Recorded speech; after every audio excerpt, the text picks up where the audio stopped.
Hello my dear students. तो आज हमारा क्लास 11th का जो है वो नेक्स्ट लेक्चर है ना। तो बेसिकली नया चैप्टर शुरू होने वाला है, इनइक्वालिटीज। तो लिख देते हैं चैप्टर का नाम, इनइक्वालिटीज। ठीक बात है, ठीक है। काफी इंटरेस्टिंग चैप्टर है ना, बहुत ज्यादा इंपॉर्टेंस है उसका। ठीक है, मैं अगर आपको ध्यान से देखूं तो आपका मुद्दे का चीज जो है, जो मेन दो चीज में फोकस रहता है हमारा, उसके इर्द गिर्द बाकी सारे एग्जाम्स जो है वो घूमते रहते हैं, है ना। मैं मानता हूं कि इन दोनों का अगर तैयारी हो जाए सही सही से तो बाकी सारे एग्जाम्स जो है वो अपना आप ही निपट जाएंगे। ठीक है, तो मुद्दे का चीज एक है आपका बोर्ड्स, ठीक है, और दूसरा है आपका आईटी का एग्जाम। ठीक, तो अगर मैं बात करूं कि बोर्ड पॉइंट ऑफ व्यू से, तो बोर्ड पॉइंट ऑफ व्यू से ये आधा घंटे का चैप्टर है। ठीक है, बोर्ड पॉइंट ऑफ व्यू से ये आधा घंटे का चैप्टर है। बट अगर मैं आईटी के पॉइंट ऑफ व्यू से आपको सिखाने का प्रयास करूं तो कहीं ना कहीं यही 10-12 घंटा का चैप्टर है। समझ में आ रहा है ना, क्लियर। ये बेसिकली एक टूल की तरह सीखो कि अगर ये नहीं आता, अगर ये नहीं आता तो काम नहीं होने वाला। अगर ये नहीं आता तो इसका सपना छोड़ दो, अगर ये नहीं आता तो इसका सपना छोड़ दो। क्योंकि अगर ये नहीं आता तो कैलकुलस आपका हाथ से पूरा पूरा छूट जाएगा। कैलकुलस फंक्शन आपका हाथ से पूरा पूरा छूट गया। अगर कैलकुलस पूरा छूट गया तो 40% सिलेबस तो ऐसे ही छूट गया। 40% सिलेबस अगर हट गया आपके हाथों से तो कहीं ना कहीं जो है वो ट्रिग्नोमेट्री, ये सारे भी कैलकुलस के इर्द गिर्द घूमते रहते हैं आईटी के पॉइंट ऑफ व्यू से, तो वो वाले पार्ट भी छट जाएंगे और रिमेनिंग 45% सिलेबस से आपको 40% या 45% एग्जैक्टली स्कोर करना मुश्किल हो जाएगा। दोस्त, इम्पॉसिबल सा चीज है, ये नहीं हो सकता बिना इस चैप्टर को समझे। सीधा सीधा पॉइंट अगर इतना बता देंगे कि ये इसके बिना ये नहीं हो सकता। एकदम क्लासिकल, बहुत ही मजेदार चैप्टर है। अगर ये चीज का एक एक पॉइंट आपको समझ नहीं आता है तो बहुत मुसीबत में। सिर्फ आईटी का बात नहीं कर रहे, 12th के कैलकुलस में भी एक चैप्टर में आप फंसोगे, मोनोटोनिसिटी। पहले बोल के दे रहे, याद रख लेना।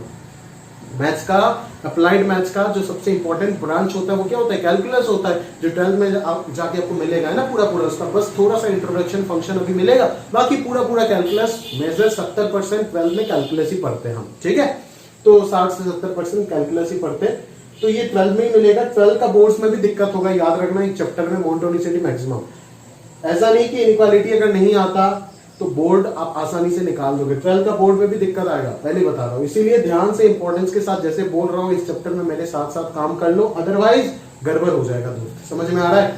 अभी बोलोगे सर बाकी बच्चे जो है जो इसका तैयारी नहीं करते वो 100 में 100 कैसे लाते? जरा वो रख लेते हैं। ठीक है, उनको एक पेज का फॉर्मूला दिया जाता है, वो रख लेते हैं। अपन रटाने नहीं आए, अपन आपको तरीके से चीजों को दिमाग में फीड करने आए, ताकि उस एक पेज से अगर क्वेश्चन आए या फिर दुनिया का हजारों पेज से क्वेश्चन आए, कहीं से भी आए, तो आप उसको करके आने में काबिल रहो। समझ में आ रहा है ना? ठीक है, तो उस थॉट को आगे रखते हुए कहीं ना कहीं चैप्टर को आपको पढ़ाया जाएगा। समझ में आ रहा है? ताकि आगे कुछ भी अगर आपको पूछा जाए तो आप जो है वो आंसर कर पाओ। ठीक है, आपको कोई दिक्कत ना हो। ठीक है, बट अगर आप बाकी बोलोगे कि सर बाकी ट्यूशंस या फिर बाकी दुनिया में तो ये चीज पढ़ाया नहीं जाता है, क्यों पढ़ाएंगे? वो तो रटा देंगे ना आपको फंक्शन में। अभी देखोगे बिना इनइक्वालिटी पढ़ाए फंक्शन शुरू हो जाएगा बहुत जगह पे। ठीक है, वो तो हम कुछ कर नहीं सकते ना जनाब, उस तरीके से अगर चलेंगे तो काम नहीं चलेगा। आपको फंक्शन का डोमेन, ये चैप्टर बिना ये चैप्टर सीखे डोमेन फंक्शन भी नहीं कर सकते हो। कैलकुलस तो फंक्शन तो कैलकुलस का बस इंट्रोडक्शन है। समझ में आ रहा है ना? ये जो 11th में जो फंक्शन आता है ना, डोमेन रेंज कैलकुलेशन करना, वो भी आपको पूरा पूरा रटा देंगे अगर ये चीज आप समझते नहीं हो।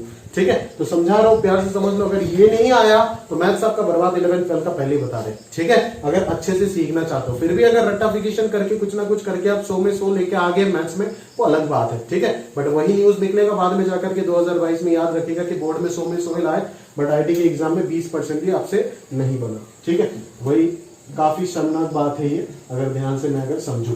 ठीक है, तो ये कहीं अच्छा बात नहीं है। ठीक है, तो जिस प्रकार से पढ़ा रहा हूं दोस्त, उसी प्रकार से पढ़िएगा। जितना दिक्कत होता है उतना बार मेरे को बोलिएगा, मैं आपको समझाने का प्रयास करूंगा। हर एक चीज 2 बार 3 बार जितना बार बोलेंगे, ये लाइव इंटरेक्शन तो हो नहीं रहा है, बट जितना बार आप मेरे को फोन करेंगे मैं आपका फोन रिसीव करूंगा और प्रॉपरली आपका एक एक डाउट जो है वो सॉल्व करके दूंगा। बट पुश जो है वो आपकी तरफ से भी थोड़ा होना चाहिए। सिर्फ मैं चिल्लाता रहूंगा कि इस प्रकार से पढ़ो, ये करो, गलत चीज मत करो, तो नहीं होगा। तो आपको भी थोड़ा सा जो है मेरे साथ हाथ जो है वो मिलाना पड़ेगा, तभी जाकर के बात बनेगा। ठीक है, ये टीम वर्क होता है। अकेला तो मैं आपको आईडी में खींच के लेके नहीं जा सकता ना, अकेला तो बोर्ड में 100 में 100 नहीं दिला सकता ना मैं आपको। अगर आता है ये तो दोनों का कॉम्बिनेशन से ही आएगा। समझ में आ रहा है? ये एक टीम वर्क है, मेरा, आपका और आपके पेरेंट्स का टीम वर्क है कहीं ना कहीं। समझ में आ रहा है? जहाँ पे 100% क्रेडिट आपको ही जाता है, आपके रिजल्ट के बाद ये मत सोचिएगा कि मैं क्रेडिट लूंगा, ठीक है। 100% क्रेडिट आपको जाता है, बच्चा आप पढ़ रहे हो, आप ही रिजल्ट लाओगे, उसमें मेरा कोई हाथ नहीं है, ठीक है।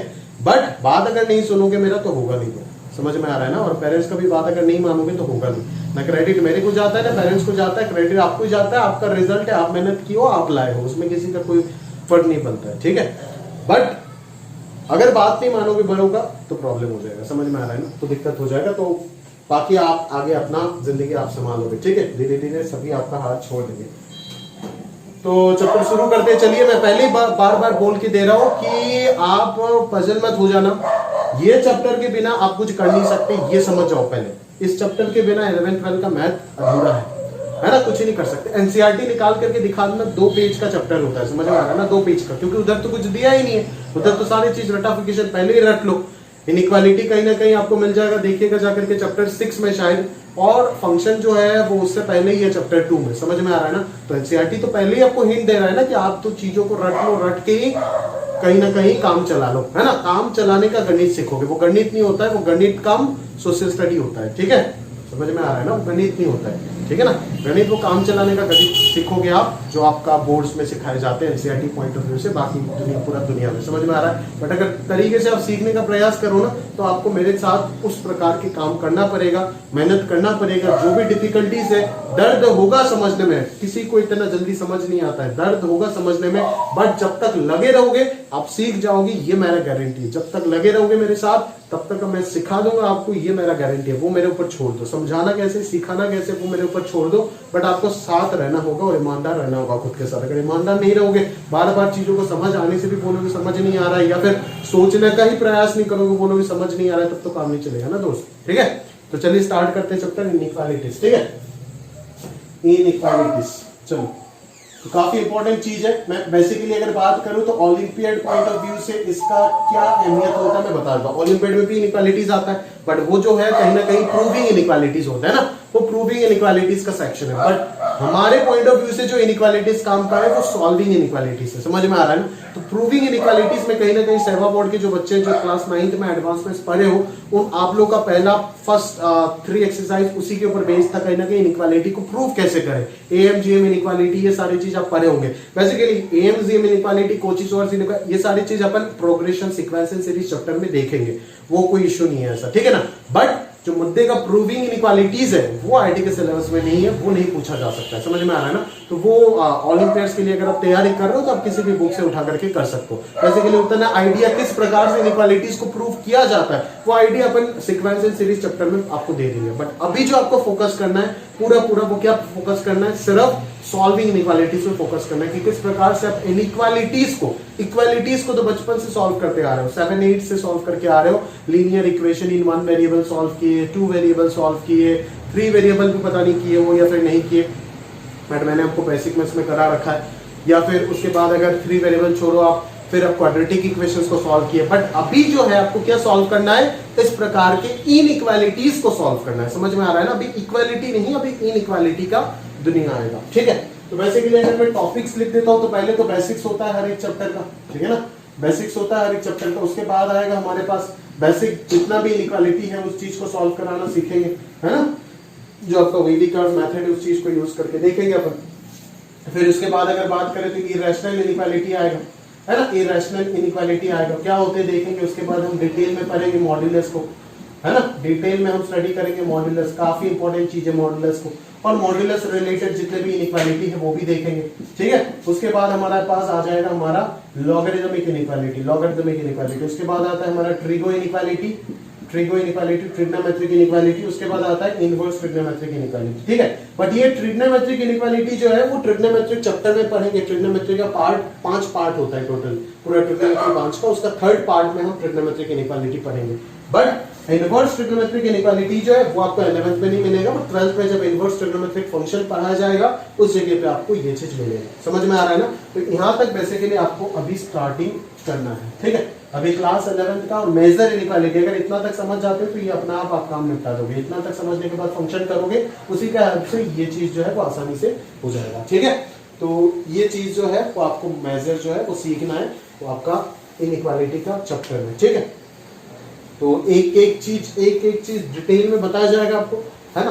टाइम लेकर के डिटेल में अच्छे से आपको पढ़ाया जाएगा। ठीक है, आप अच्छे से, जितना अच्छे से मैं पढ़ा रहा हूँ उससे भी अच्छे से आप सीखने की कोशिश करो और आराम आराम से सीखो।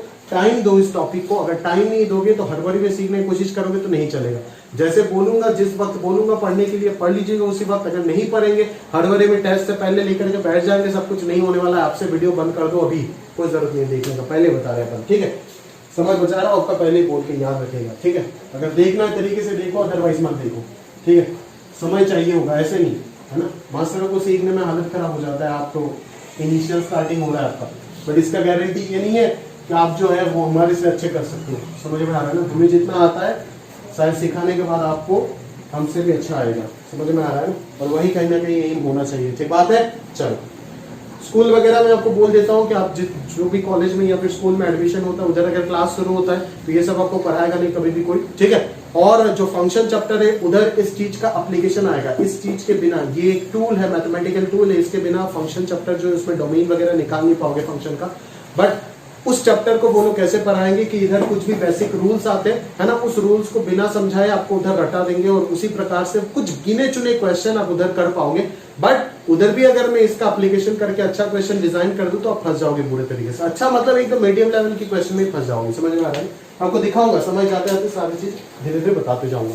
एनसीईआरटी पॉइंट ऑफ व्यू से ये चीज होता ही नहीं है सिलेबस में, बार बार बोल रहा हूँ। ठीक है ना, एनसीईआरटी में जो लीनियर इनइक्वालिटीज चैप्टर है वो तो मैं बोल रहा हूँ कि आपका शीट जो है, शीट का एक्सरसाइज 1 कर लीजिएगा, हो जाएगा और कुछ नहीं चाहिए। समझ में आ रहा है ना, एक्सरसाइज 1 कर लीजिएगा, सारी चीज हो जाएगा। बट अगर तरीके से सीखना है तो पूरा पूरा एक एक चीज को ध्यान से देखो। चलो, सबसे पहले ना मैं इनइक्वालिटीज का कुछ बेसिक रूल्स आपके साथ डिस्कस करूंगा। समझ में आ रहा है ना, इनइक्वालिटीज का कुछ बेसिक इनइक्वालिटीज मैं आपके साथ डिस्कस करूंगा, उस चीज को ध्यान से। इंटरवल का आइडिया आपके पास होगा, ओपन इंटरवल क्या होता है, क्लोज्ड इंटरवल क्या होता है, semi closed semi open interval क्या होता है, ये सारे आइडिया आपके अंदर है। मैंने सेट थ्योरी में अच्छे से आपको एक्सप्लेन कर रखा है, उम्मीद करता हूँ आप प्रॉपर्ली देखे होंगे। अगर नहीं देखे हो तो पहले उस चीज को प्रॉपर्ली देख लो जाकर के, इंटरवल का आइडिया, फिर जाकर के यहाँ पे आओ, अदरवाइज यहाँ पे आपको दिक्कत हो जाएगा। ठीक है, तो मैं ये मान करके चल रहा हूँ जितने भी बच्चे वीडियो देख रहे हो प्रॉपर्ली उनको इंटरवल्स का कहानी जो है वो अच्छे से आता होगा। आगे देखो, प्रॉपर्ली चीजों को सोचने का प्रयास करते, ध्यान से देखो। नंबर 1,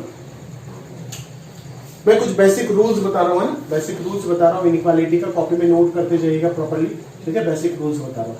ठीक है, सबसे पहला रूल ध्यान से देखो। ठीक है, इनइक्वालिटीज मतलब समझते हो ना कि कितने प्रकार के, ग्रेटर देन हो सकता है आपका, लेस देन हो सकता है आपका, फिर क्या हो सकता है, ग्रेटर देन इक्वल टू हो सकता है, फिर लेस देन इक्वल टू हो सकता है, फिर आपका नॉट बिलोंग्स टू। समझ में आ रहा है ना, ठीक है, नॉट इक्वल्स टू, ये सारी क्या है, इनइक्वालिटीज है। ठीक है, यहाँ पे इक्वालिटीज कुछ भी नहीं आता है, इनइक्वालिटीज है सारी सारी। ये क्या है, पॉजिटिव को इंडिकेट कर रहा है। ये क्या है, अगर मैं x ग्रेटर देन 0 लिख देता हूं तो x क्या हो जाएगा, पॉजिटिव हो जाएगा। ये greater less than x less than 0 का मतलब क्या है, x is a negative quantity.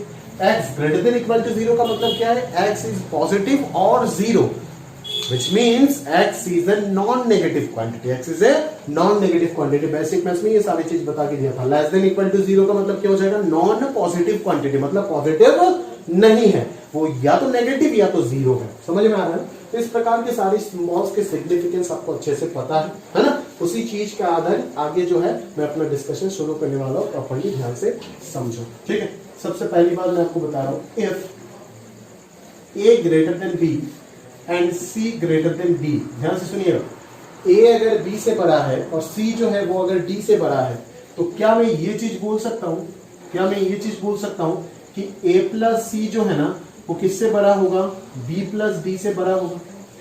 क्या ये चीज बोल सकता हूं मैं कि a अगर b से बड़ा है, c अगर d से बड़ा है, तो a प्लस c दोनों को जोड़ दी और b प्लस d इक्वालिटी में करते हैं ना, a इक्वल टू b और c इक्वल टू d अगर है तो a plus c b plus d के इक्वल होता है, बराबर होता है। ठीक है, बट आपको ये पूछा जा रहा है कि अगर यहाँ पे इक्वालिटी की जगह पे इनइक्वालिटी मैंने डाल दी, वो भी कौन सा इनइक्वालिटी, ग्रेटर देन वाला इनइक्वालिटी, तब क्या ये चीज होल्ड करेगा या नहीं करेगा, वो आपको पूछा जा रहा है। बिल्कुल करेगा।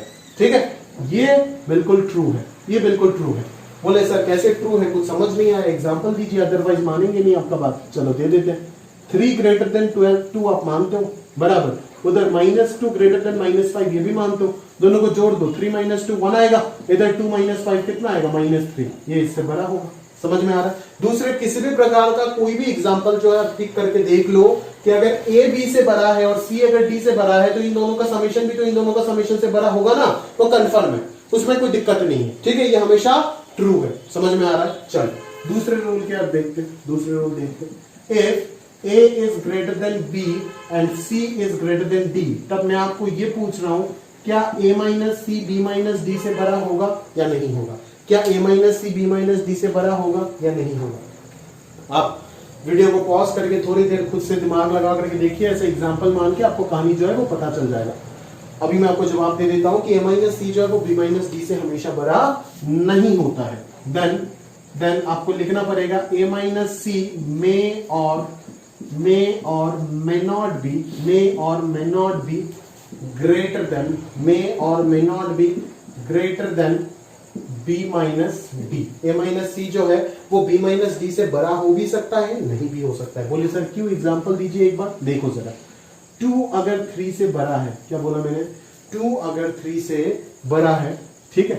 और इधर मैं एक और चीज बोल रहा हूं, जैसे मान लो आपको, सॉरी 2 3 से बड़ा, ये क्या बोल रहा हूं, मान लो 3 1 से बड़ा है। एक एग्जांपल मान ली, समझ में आ रहा है? और दूसरा एग्जांपल एक और मान रहे, चलो मान लो, चलो 1 जो है वो ग्रेटर देन 1 जो है वो क्या है? ग्रेटर देन 0 है। समझ में आ रहा है ना? 1 जो है वो ग्रेटर देन 0 है, तो 3 माइनस 1 जो है वो 2 आ जाएगा और 1 माइनस 0 1 आ जाएगा। क्या 2 1 से बड़ा है? बिल्कुल 2 1 से बड़ा है। समझ में आ रहा है ना? बिल्कुल ये ट्रू दिख रहा है ना? अभी आपको तो अगर A ग्रेटर देन B और C ग्रेटर देन D अगर दिख रहा है तो A minus B C minus D से बड़ा दिख रहा है। समझ में आ रहा है ना? चलो, बट अगर इसी चीज को मैं रिवर्स कर देता हूं, एक और चीज कर देता हूं, जैसे मान लो मैंने यहां पे कर दी -5, 1 तो बराबर -5 से बड़ा है, कोई इशू नहीं है 1। अगर 1 -5 से बड़ा है, अभी अगर आप डिफरेंस कैलकुलेट करो, 3 - 1 कितना हो जाएगा? 2, और 1 - 5 कितना हो जाएगा? 6। क्या 2 6 से बड़ा है? नहीं है। समझ में आ रहा है? तो आप जो चीज लिख रहे हो वो तो सारे के सारे एबीसीडी के लिए लिख रहे हो ना। एबीसीडी अगर कोई भी रियल नंबर, ऐसा चीज ही तो लिखोगे ना कि एबीसीडी अगर कोई भी रियल नंबर होता है ट्रू हो जाए हमेशा। समझ में आ रहा है? तो बराबर आप सोच के देखो यहाँ पे क्या मिल रहा है? नहीं मिल रहा है। कभी तो A minus C B minus D से बड़ा हो रहा है, तो कभी A minus C B minus D से क्या हो रहा है? छोटा हो रहा है। कभी क्या हो रहा है? छोटा हो रहा है। समझ में आ रहा है ना? इसीलिए अपन ने क्या लिखा कि A माइनस सी जो होगा वो B माइनस डी से बड़ा हो भी सकता है, नहीं भी हो सकता है। समझ आ रहा मेरी बात? A माइनस सी जो है ना वो B माइनस डी से बड़ा हो भी सकता है, नहीं भी हो सकता है। क्लियर है बात? ये हो गया आपका सेकंड और इंपॉर्टेंट एक और रूल। याद रखना कि अगर दो इनइक्वालिटी, फिर कोई बच्चा मेरे क्लास में पूछता है कि बोले सर आपने तो दोनों को ग्रेटर देन देके दिखा दिया, एक ग्रेटर देन एक लेस देन अगर होता है, समझ आ रहा है? एक ग्रेटर देन एक लेस देन अगर होता है तो क्या होगा? मैं बोल रहा हूं कि एक ग्रेटर देन और एक लेस देन अगर होता है तो उन दोनों का समीशन पे सोच नहीं पाओगे, कोई कमेंट नहीं कर पाओगे, उन दोनों का डिफरेंस में भी कोई कमेंट नहीं कर पाओगे, जब तक आपके पास एबीसीडी पता ना चल जाए कि क्या है एग्जैक्टली। समझ में आ रहा है ना? और अगर यहाँ पे दोनों ही लेस देन होता है तब तो सेम रूल ही चलेगा। दोनों ग्रेटर देन हुआ तो भी ठीक बात है, दोनों लेस देन हुआ तो भी सेम बात है। ठीक है ना? बस इधर उधर इंटरचेंज ही तो हुआ ना, इसको घुमा दो इसको घुमा दो, सेम रूल ही तो बन रहा है। ये सिखाने के बाद अलग से क्या मैं आपको ये सिखाना पड़ेगा क्या? मुझे नहीं ना भाई, क्या ये सिखाना पड़ेगा अलग से? नहीं सिखाना पड़ेगा अलग से। समझ में आ रहा है ना? बिकॉज ये जो है इसको इंप्लाई कर रहा है। समझ में आ रहा है ना? घुमा करके बी और ए का स्थान जो है उसको चेंज कर दो ना, कोई इश्यू नहीं होगा। समझ में आ रहा है? क्लियर है? तो उसी प्रकार से आपको ये चीज सीखना पड़ेगा कि सर यहाँ पे जो है वो कहानी एक दूसरे को आराम से इंप्लाई करता है, वो सिखाने का कोई जरूरत नहीं है। मुद्दे का चीज जो है वो समझो, ए अगर बी से बड़ा है, सी अगर डी से बड़ा है तो ए प्लस सी जो है वो बी प्लस डी से बड़ा होगा, और अगर ए बी से बड़ा है और सी डी से बड़ा है तो ए माइनस सी जो है वो कहीं ना कहीं बी माइनस डी से बड़ा हो भी सकता है, नहीं भी हो सकता है। और अगर एक ग्रेटर देन एक लेस देन या फिर एक लेस देन एक ग्रेटर देन होता है तो कुछ कमेंट नहीं कर पाएंगे। चलो आगे सोचते हैं, नंबर 3 पे सोचते हैं। ठीक है, नंबर 3 पे सोचते हैं। चलो, if A greater than B, if A is greater than B, तब क्या होगा? एक सेम वैल्यू से मैं दो इनइक्वालिटी का दोनों साइड में प्रोडक्ट करने वाला हूं। एक कांस्टेंट है जिससे मैंने दोनों तरफ इनइक्वालिटी का प्रोडक्ट किया, तो क्या A ग्रेटर देन B जो है K भी ग्रेटर देन K भी होगा या नहीं होगा? इतना दिन तक तो आप करके आते थे ना, आपको कोई फर्क पड़ता था? नहीं पड़ता था। बट आप जो है वो चीजें क्या करके आते थे? गलत करके आते थे। समझ में आ रहा है ना? गलत करके भी आपको आंसर मिल जाता था HSLC में। समझ में आ रहा है? उसका कोई कारण नहीं दिखा सकता। मैं आपको कहने का मतलब ये बता रहा हूं कि अगर 3 ग्रेटर देन 2 है तो दोनों साइड में अगर 2 से मैं मल्टीप्लाई करता हूं तो क्या इनइक्वालिटी होल्ड करेगा? क्या इनइक्वालिटी पहले भी ग्रेटर देन था, अभी भी ग्रेटर देन रहेगा? वो मेरा सवाल है। क्या 3 इंटू 2 6 नहीं होता है और 2 इंटू 2 4 नहीं होता है? हाँ सर, 6 ग्रेटर देन 4 होता है, मतलब आपका इनइक्वालिटी जो है वो होल्ड करेगा। बट अगर इसी 2 के जगह पे अपन जो है वो -2 लेकर के आते तो ये बन जाता -6, ये बन जाता -4, तो -6 तो -4 से बड़ा नहीं होता है ना, छोटा हो जाता है। तो तुरंत ये इनइक्वालिटी का साइन आपको क्या करना होता? रिवर्स करना होता। समझ आ रहा है मेरी बात? तुरंत आपको ये इनइक्वालिटी का साइन जो है वो क्या करना होता? रिवर्स करना होता। कहने का मतलब आप समझ गए होंगे अगर आज होशियार बच्चा हुआ कि सर आप बोल रहे हो ना कि a ग्रेटर देन b होने से k ग्रेटर देन kb कब होगा? वो तभी होगा if k is a positive quantity. If k is a positive quantity तभी ये ट्रू होगा। समझ में आ रहा है ना? और k जो है वो लेस देन kb कब हो जाएगा? अगर जो है ना वो k लेस देन क्या हो गया? 0 हो गया। मतलब आपको यहां से ये सीखने को मिला कि अगर एक इनइक्वालिटी के बोथ साइड में मैं सेम नंबर से मल्टीप्लाई करता हूं तो इनइक्वालिटी मेंटेन होता है। बोले क्या? अगर एक इनइक्वालिटी के दोनों साइड में, अगर एक इनइक्वालिटी के दोनों साइड में मैं सेम नंबर से मल्टीप्लाई करता हूं जो कि पॉजिटिव है, तब इनइक्वालिटी मेंटेन रहता है, इनइक्वालिटी होल्ड करता है। बट अगर वही नंबर से अगर मैंने दोनों साइड मल्टीप्लाई किया जो कि एक नेगेटिव है, तब तुरंत जो है वो इनइक्वालिटी का साइन जो है वो क्या हो जाता है? रिवर्स हो जाता है। तब तुरंत जो है वो इनइक्वालिटी का साइन जो है वो क्या हो जाता है? रिवर्स हो जाता है। इस चीज को आपको समझना पड़ेगा, ठीक है? तो क्या था कि अगर a ग्रेटर देन b है तो k जो होगा वो kb से बड़ा होगा अगर k पॉजिटिव है, और k जो है वो kb से छोटा होगा अगर k नेगेटिव है। मतलब कहने मतलब इतना सा है कि अगर किसी पॉजिटिव नंबर से इनइक्वालिटी के दोनों साइड मल्टीप्लाई किया जाता है तो इनइक्वालिटी का साइन जो है वो चेंज नहीं होगा, चाहे वो ग्रेटर देन हो लेस देन हो। और अगर किसी नेगेटिव नंबर से इनइक्वालिटी के दोनों तरफ आप मल्टीप्लाई कर देते हो तो इनइक्वालिटी का साइन जो है वो क्या हो जाएगा? चेंज हो जाएगा। कहना मतलब इतना सा है कि अगर x minus 1 is greater then 2, इस प्रकार का कोई चीज है, दोनों तरफ अगर मैं 2 से मल्टीप्लाई करता हूं तो कोई इश्यू नहीं होगा, इस प्रकार से होगा। बट अगर आप -2 से मल्टीप्लाई कर देते हो तो -2 into x minus 1 will be less than -4, क्योंकि इधर -2 से मल्टीप्लाई करने से ये आएगा, इधर -4 आएगा, तो इनइक्वालिटी का साइन जो है वो ग्रेटर से लेस हो जाएगा। उसका बात मैं कर रहा हूं, साइन चेंज हो जाएगा। मतलब अगर पहले ग्रेटर होगा तो मल्टीप्लाई करने के बाद लेस हो जाएगा, अगर पहले लेस था तो मल्टीप्लाई करने के बाद ग्रेटर हो जाएगा। बट अगर आप पॉजिटिव नंबर से दोनों साइड मल्टीप्लाई करते हो तो पहले अगर ग्रेटर था तो बाद में भी ग्रेटर रहेगा, पहले अगर लेस था तो बाद में भी लेस ही रहेगा। तो इस चीज को आपको बहुत ध्यान से समझना है। काफी ज्यादा इंपॉर्टेंट प्रॉपर्टी, बच्चे जो है अक्सर इस जगह पे गलती कर देते हैं जिनको ये चीज जो है वो अच्छे से नहीं पता। तो इस चीज को बहुत अच्छे से सीखने का प्रयास करो, ठीक है? चलो ये हो गया। अभी हम आगे बात करते हैं नंबर 4 पे। कहना मतलब इतना सा है कि ध्यान समझिएगा कि अगर आपका a b से बड़ा है, ठीक है, अगर a b से बड़ा है और मैं मान रहा हूं कि दोनों के दोनों जो पॉजिटिव है, दोनों के दोनों जो है वो क्या है? पॉजिटिव है, तब मैं a to the power r जो है वो क्या बोल सकता हूं? b to the power r से बड़ा होगा। a to the power r b to the power r से बड़ा होगा। मैं पावर में अभी मल्टीप्लाई नहीं कर रहा हूं, पावर में r रख रहा हूं। कब होगा ऐसे? अगर आपका r जो है वो खुद एक पॉजिटिव नंबर है। समझ में आ रहा है मेरी बात? और आपका a to the power r जो है वो b to the power r से छोटा हो जाएगा अगर आपका r जो है वो इटसेल्फ अपने आप में एक क्या है? नेगेटिव नंबर है। समझ में आ रहा है ना? कहना मतलब जैसे मैं आपको एग्जांपल दिखाता हूं, देखो 3 अगर 2 से बड़ा है तो 3 क्यूब करो, 3 स्क्वायर करो, 3 टू दी पावर 4 करो, कुछ भी करो, 4 2 cube 2 square 2 to the power 4 से तो बड़ा होगा ना भाई, 27 8 से तो बड़ा होता है, कंफर्म है भाई।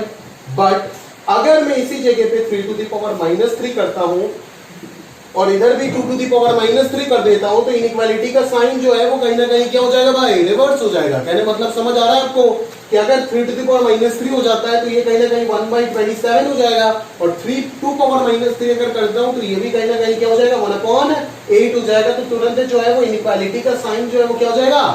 रिवर्स हो जाएगा। समझ में आ रहा है? इसी चीज को आपको ध्यान से समझना है, ठीक है? अगर पावर में आप ऐसा कोई नंबर रख देते हो जो पॉजिटिव है तब इनइक्वालिटी अगर पहले ग्रेटर था बाद में ग्रेटर रहेगा, पहले लेस था बाद में लेस रहेगा। बट अगर पावर में अगर नेगेटिव कोई चीज आप रख देते हो तो इनइक्वालिटी का साइन जो है वो तुरंत क्या हो जाएगा, रिवर्स हो जाएगा। मतलब अगर पहले ग्रेटर था बाद में लेस हो जाएगा, अगर पहले लेस होता है बाद में ग्रेटर हो जाएगा। समझ में आ रहा है। और सर ने यहाँ पे दोनों को पॉजिटिव क्यों बोल दिया, एक्स्ट्रा एक कंडीशन क्यों ऐड कर दिया कि a greater than b greater than 0, वो आपको समझना पड़ेगा। यहाँ पे दोनों को पॉजिटिव मैंने इसीलिए बोल दिया बिकॉज आप जानते हो, जैसे मान लो अगर a और b नेगेटिव हो गया, मान लो a का वैल्यू -2 हो गया और पावर में मैं हाफ रख दिया, मान लो हाफ, तो अंडर रूट ऑफ -2 ये रियल फील्ड में अनडिफाइंड हो जाएगा ना, ये तो कॉम्प्लेक्स फील्ड में डिफाइंड होता है, ये तो इमेजिनरी फील्ड में डिफाइंड होता है ना, रियल नंबर के सिस्टम में ये चीज तो अनडिफाइंड हो जाएगा। तो पावर में r जब पॉजिटिव होगा तो पावर में रेडिकल साइन भी तो आ सकता है ना, हाफ, 1/3, 1/4, 1/6, 1/8, ये सब आ सकते हैं ना भाई। अगर ये सब आ जाता है तो उनके रूट के अंदर तो नेगेटिव वैल्यू नहीं हो सकता, इसीलिए मुझे ये कंडीशन लगाना पड़ा कि a greater than b greater than 0, मतलब दोनों के वैल्यू को मुझे क्या रखना पड़ा, पॉजिटिव रखना पड़ा। समझ आ रहा है मेरी बात, दोनों को ही मुझे क्या बोलना पड़ा, पॉजिटिव बोलना पड़ा। मेरी बात मतलब कि आप अगर ध्यान से देखोगे तो ये आपको पता चलेगा कि अगर a ग्रेटर देन b और मैं ये कंडीशन अगर मैं यहाँ से हटा दूं ना तो देखोगे कि आप क्या प्रॉब्लम होता है। अगर a ग्रेटर देन b के साथ मैं अगर ग्रेटर देन वाला 0 कंडीशन नहीं लिखता हूं तो कुछ कुछ r का वैल्यूज के लिए ये सेटिस्फाई नहीं होगा। आप ध्यान से समझो, आप ध्यान से समझो इस बात को। जैसे अगर मैं मान लेता हूं, चलो a का वैल्यू मैंने मान लिया चलो -2 और b का वैल्यू को मैंने मान लिया -3 और r का वैल्यू को मैंने मान लिया हाफ। ध्यान से समझना मेरी बात को, a -2 b -3, -2 is greater then -3, बिल्कुल सही बात है, और r ग्रेटर देन 0 है तो r को मैंने मान लिया हाफ। तो क्या रूट ओवर ऑफ -2 जो है वो रूट ओवर ऑफ -3 से बड़ा होता है? बिल्कुल नहीं होता है, बिकॉज रूट ओवर ऑफ -2 है √2 आएटा और ये है √3 आएटा। दो कॉम्प्लेक्स नंबर के बीच में कभी भी कोई कंपैरिजन नहीं होता है, कंपैरिजन सिर्फ रियल नंबर्स के बीच में होता है, उनका सिग्निफिकेंस है। इमेजिनरी नंबर्स के बीच में कभी भी कोई कंपैरिजन नहीं होता। ये सारे के सारे क्या है, कंपैरिजन ही तो है ना, कौन किससे बड़ा कौन किससे छोटा। इमेजिनरी नंबर्स के बीच में कोई कंपैरिजन नहीं होता है। समझ में आ रहा है मेरी बात, क्लियर है। इसीलिए ये कंट्राडिक्शन ना आए उसी चीज के लिए मुझे यहाँ पे ये ग्रेटर देन 0 वाला फंडा ऐड करना हुआ। अगर मैं ये चीज नहीं लगाता हूं तो कहीं ना कहीं ये सही नहीं रहेगा, ये दोनों स्टेटमेंट गलत हो जाएगा। तो मुद्दे का चीज है कि सर ये चारों इनइक्वालिटी का जो बेसिक फंडामेंटल रूल्स है वो आपको कहीं ना कहीं समझ के, रट के नहीं, समझ के प्रॉपर्ली याद रखना काफी इंपॉर्टेंट है। अगर इनिशियली आप इसी सारी चीज को समझ नहीं पाए तो बहुत बड़ा दिक्कत हो जाएगा और गड़बड़ हो जाएगा आपके साथ। समझ में आ रहा है ना, क्लियर है। अभी चलो हम आगे प्रॉपर्ली फोकस करते हैं हमारा जो मेन चैप्टर है उसके ऊपर। ठीक बात है, चलो ध्यान से सुनते हैं और प्रॉपर्ली समझने का प्रयास करते हैं। ठीक है, चलो ध्यान से देखो भाई, ध्यान से देखो और समझो मेरी बात को प्रॉपर्ली। ध्यान से देखो, इधर देखो। Solving inequalities, solving inequalities, solving inequalities. ठीक है, इनइक्वालिटी को सॉल्व करने के लिए हमें क्या करना है, ध्यान से देखो। सबसे पहले मैं एक क्वेश्चन दे रहा हूं जो आप क्लास 9 में, जो सेवा बोर्ड के बच्चे हैं वो क्लास 9 में भी करके आते हैं अपने एडवांस में, है ना। सॉल्व करना है आपको इस इनइक्वालिटी को, ध्यान से सुनना। Solve for x, solve for x, एकदम बेसिक बेसिक क्वेश्चन से शुरू करते, ध्यान से देखिएगा। मैंने मान लिया चलो x - 2 is greater then 3 - x। यहां से सॉल्व करके आपको x का वैल्यू निकालना है। क्या करोगे, क्या करोगे, इसको उधर सब्ट्रैक्ट करके लेके आ जाओगे। x - 2 -3 - x ग्रेटर देन 0 ऐसे करके लेके आ जाओगे। अभी ये x है, ये माइनस माइनस प्लस x है, तो ये कितना हो जाएगा, ट्वाइस x। और ये -2 -3 कितना हो जाएगा, -5 ग्रेटर देन 0। तो कहीं ना कहीं आप कुछ बोलोगे कि ट्वाइस x जो है -5 को उधर भेज देते, सर 5 हो गया, और 2 से डिवाइड कर देते, 2 से डिवाइड कर देते हैं तो ये क्या हो जाएगा, 5/2 हो जाएगा। समझ में आ रहा है, क्लियर है, पक्का। तो x का आंसर जो है वो क्या हो गया, 5/2 से बड़ा। x is greater then 5/2, therefore x का जो आंसर हो जाएगा वो क्या हो जाएगा, 5/2 से कहां तक हो जाएगा, इन्फिनिटी, क्योंकि 5/2 से बड़ा मतलब कहां तक खत्म होगा, इन्फिनिटी पे जाके खत्म होगा। अभी यहाँ पे अगर इक्वालिटी होता, अगर यहाँ पे इक्वालिटी होता तो मैं यहाँ पे क्या लगा देता, मैं यहाँ पे क्लोज्ड इंटरवल लगा देता, बट यहाँ पे इक्वालिटी नहीं है, मतलब x का वैल्यू 5/2 के इक्वल कभी हो नहीं सकता है, इसका मतलब यहाँ पे मैं क्या लगाऊंगा, ओपन इंटरवल लगा दूंगा। समझ में आ रहा है, क्लियर है? तो ये हो गया आपका कहीं ना कहीं x का वैल्यू जो इसको सेटिस्फाई कर रहा है। अभी मेरे बात एक एक छोटे छोटे पॉइंट को अच्छे से पकड़ाऊंगा, आपको ध्यान से देखिएगा मेरे बात, एक एक बात ध्यान से सुनिए, आगे सुनिए। मान लो किसी बच्चे ने यहां से ऐसे कर देता है कि सर 2x ग्रेटर देन 5 है, 2x ग्रेटर देन 5 है, और मैं ना क्या करना चाहता हूं, सॉरी यहां से नहीं, इसी स्टेप से मान लेता हूं, इसी स्टेप से कोई क्या कर, आप तो -5 को उधर लेके गए थे, +5 कर रहे थे, मतलब आप क्या कर रहे थे एग्जैक्टली कि दोनों साइड में ही 5 ऐड कर रहे थे, तो इधर 5 और -5 होके 0 आ गया, और इधर 0 और 5 होकर के 5 आ गया। इनइक्वालिटी के दोनों साइड तो आप किसी भी नंबर से ऐड कर सकते हो ना, उसमें तो कोई इशू नहीं है। a ग्रेटर देन b अगर है तब आप a plus k greater than b plus k भी लिख सकते हो, कोई इशू नहीं है, और a माइनस k भी greater than b minus k लिख सकते हो, इस चीज में कोई प्रॉब्लम नहीं है, ये बिल्कुल करेक्ट है for any value of k, कोई कंडीशन नहीं है, ठीक है, ये हमेशा ट्रू है, आप समझ सकते हो इस चीज को। ऐड और सब्ट्रैक्ट आप आराम से कर सकते हो, बट k से मल्टीप्लाई या फिर जब आप मल्टीप्लाई करोगे k से दोनों तरफ या फिर डिवाइड करोगे, तब आपको ध्यान रखना पड़ेगा कि k का साइन क्या है, क्या k पॉजिटिव है या फिर k नेगेटिव है, उस चीज में आपको ध्यान देना पड़ेगा। समझ आ रहा है मेरी बात? तो चलो ध्यान से सोचते हैं कि इनडायरेक्टली अपन क्या कर रहे हैं, यहाँ पे +5 किए थे, LHS RHS दोनों साइड में क्या कर रहे थे, +5 कर रहे थे ना, left hand side right hand दोनों में +5 कर रहे थे, +5 करते इधर 2x माइनस 5 प्लस 5 हो गया 2x, और इधर 0 + 5 हो गया 5। समझ में आ रहा है? फिर अपन ने 2 से डिवाइड कर दी। अगर कोई बच्चा करता है कि यहां से कि सर मैं ना क्या कर रहा हूं, मैं आपके तरह पहले जैसे आपने +5 किए थे ना, वो मैं नहीं करना चाहता, मैं क्या करना चाहता हूं, मैं दोनों तरफ -2x करना चाहता हूं, मैं दोनों तरफ क्या करना चाहता हूं, -2x करना चाहता हूं। अगर मैं दोनों तरफ -2x कर देता हूं तो 2x और -2x खत्म, और इधर क्या हो जाएगा 0 -2x। समझ में आ रहा है ना, इधर क्या हो जाएगा 0 -2x, तो ये कितना होगा -2x। समझ आ रहा है मेरी बात? इधर क्या हो जाएगा 0 -2x, दैट इज -2x। समझ आता है मेरी बात? क्लियर है भाई? चलो ध्यान से सुनो। अभी आप आंसर क्या बोल दोगे, -2 को नीचे लेके आ जाओगे, मतलब इसको अगर मैं उल्टा करके लिखूं तो ये कुछ कैसे दिख रहा है आपको, -2x लेस देन -5 ऐसे दिखेगा ना भाई, इसको उल्टा करके देखना, -2x लेस देन -5 ऐसे दिखेगा। अभी अगर मैं इसका आंसर निकालूं तो आप क्या करोगे कि -2 से डिवाइड कर दोगे, तो ये -5 लेस देन -2, तो आप आंसर दे दोगे 5/2 से छोटा है, बट यहाँ पे तो आंसर आया था 5/2 से बड़ा है। तो उस चीज को ध्यान से समझो कि कर क्या रहे हो एग्जैक्टली, उल्लू की तरह काम मत करो, हर एक स्टेप में सोचना पड़ेगा प्रॉपर्ली, सिंपल है सोचना, इतना कोई मुश्किल चीज नहीं है।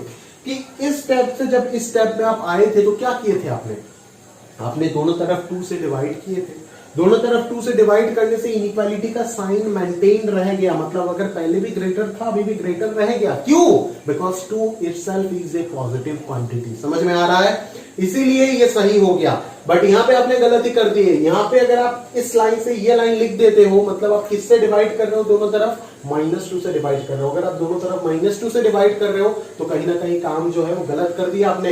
इनइक्वालिटी जो है वो पहले अगर लेस था अभी भी लेस नहीं रहेगा, इनइक्वालिटी का साइन रिवर्स हो जाएगा, बिकॉज आपने जो अभी मल्टीप्लीकेशन या फिर डिवाइड किए वो किस नंबर से किए, नेगेटिव नंबर से किए। आप अच्छे से जानते हो, मैंने थोड़ी देर पहले आपको बताया कि नेगेटिव नंबर से अगर दोनों तरफ मल्टीप्लाई या फिर डिवाइड किया जाता है तो इनइक्वालिटी का साइन जो है वो तुरंत बदल जाता है। तो ये जो साइन है वो लेस देन से क्या हो जाएगा, ग्रेटर देन हो जाएगा, और कहीं ना कहीं आंसर जो है वो दोनों जगह से सेम आएगा, और सेम आना ही चाहिए ऑब्वियसली।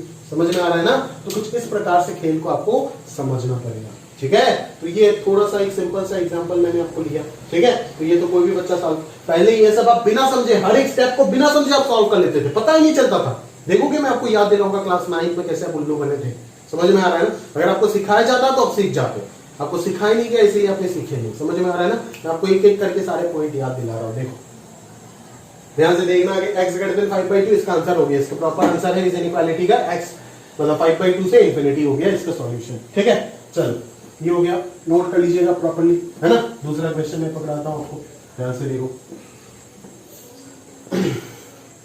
ध्यान से देखो। दूसरा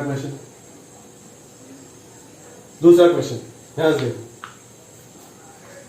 x minus two greater than 3 minus x था, तो अभी वही चल रहा है, सॉल्व फॉर x वही चल रहा है, ठीक है।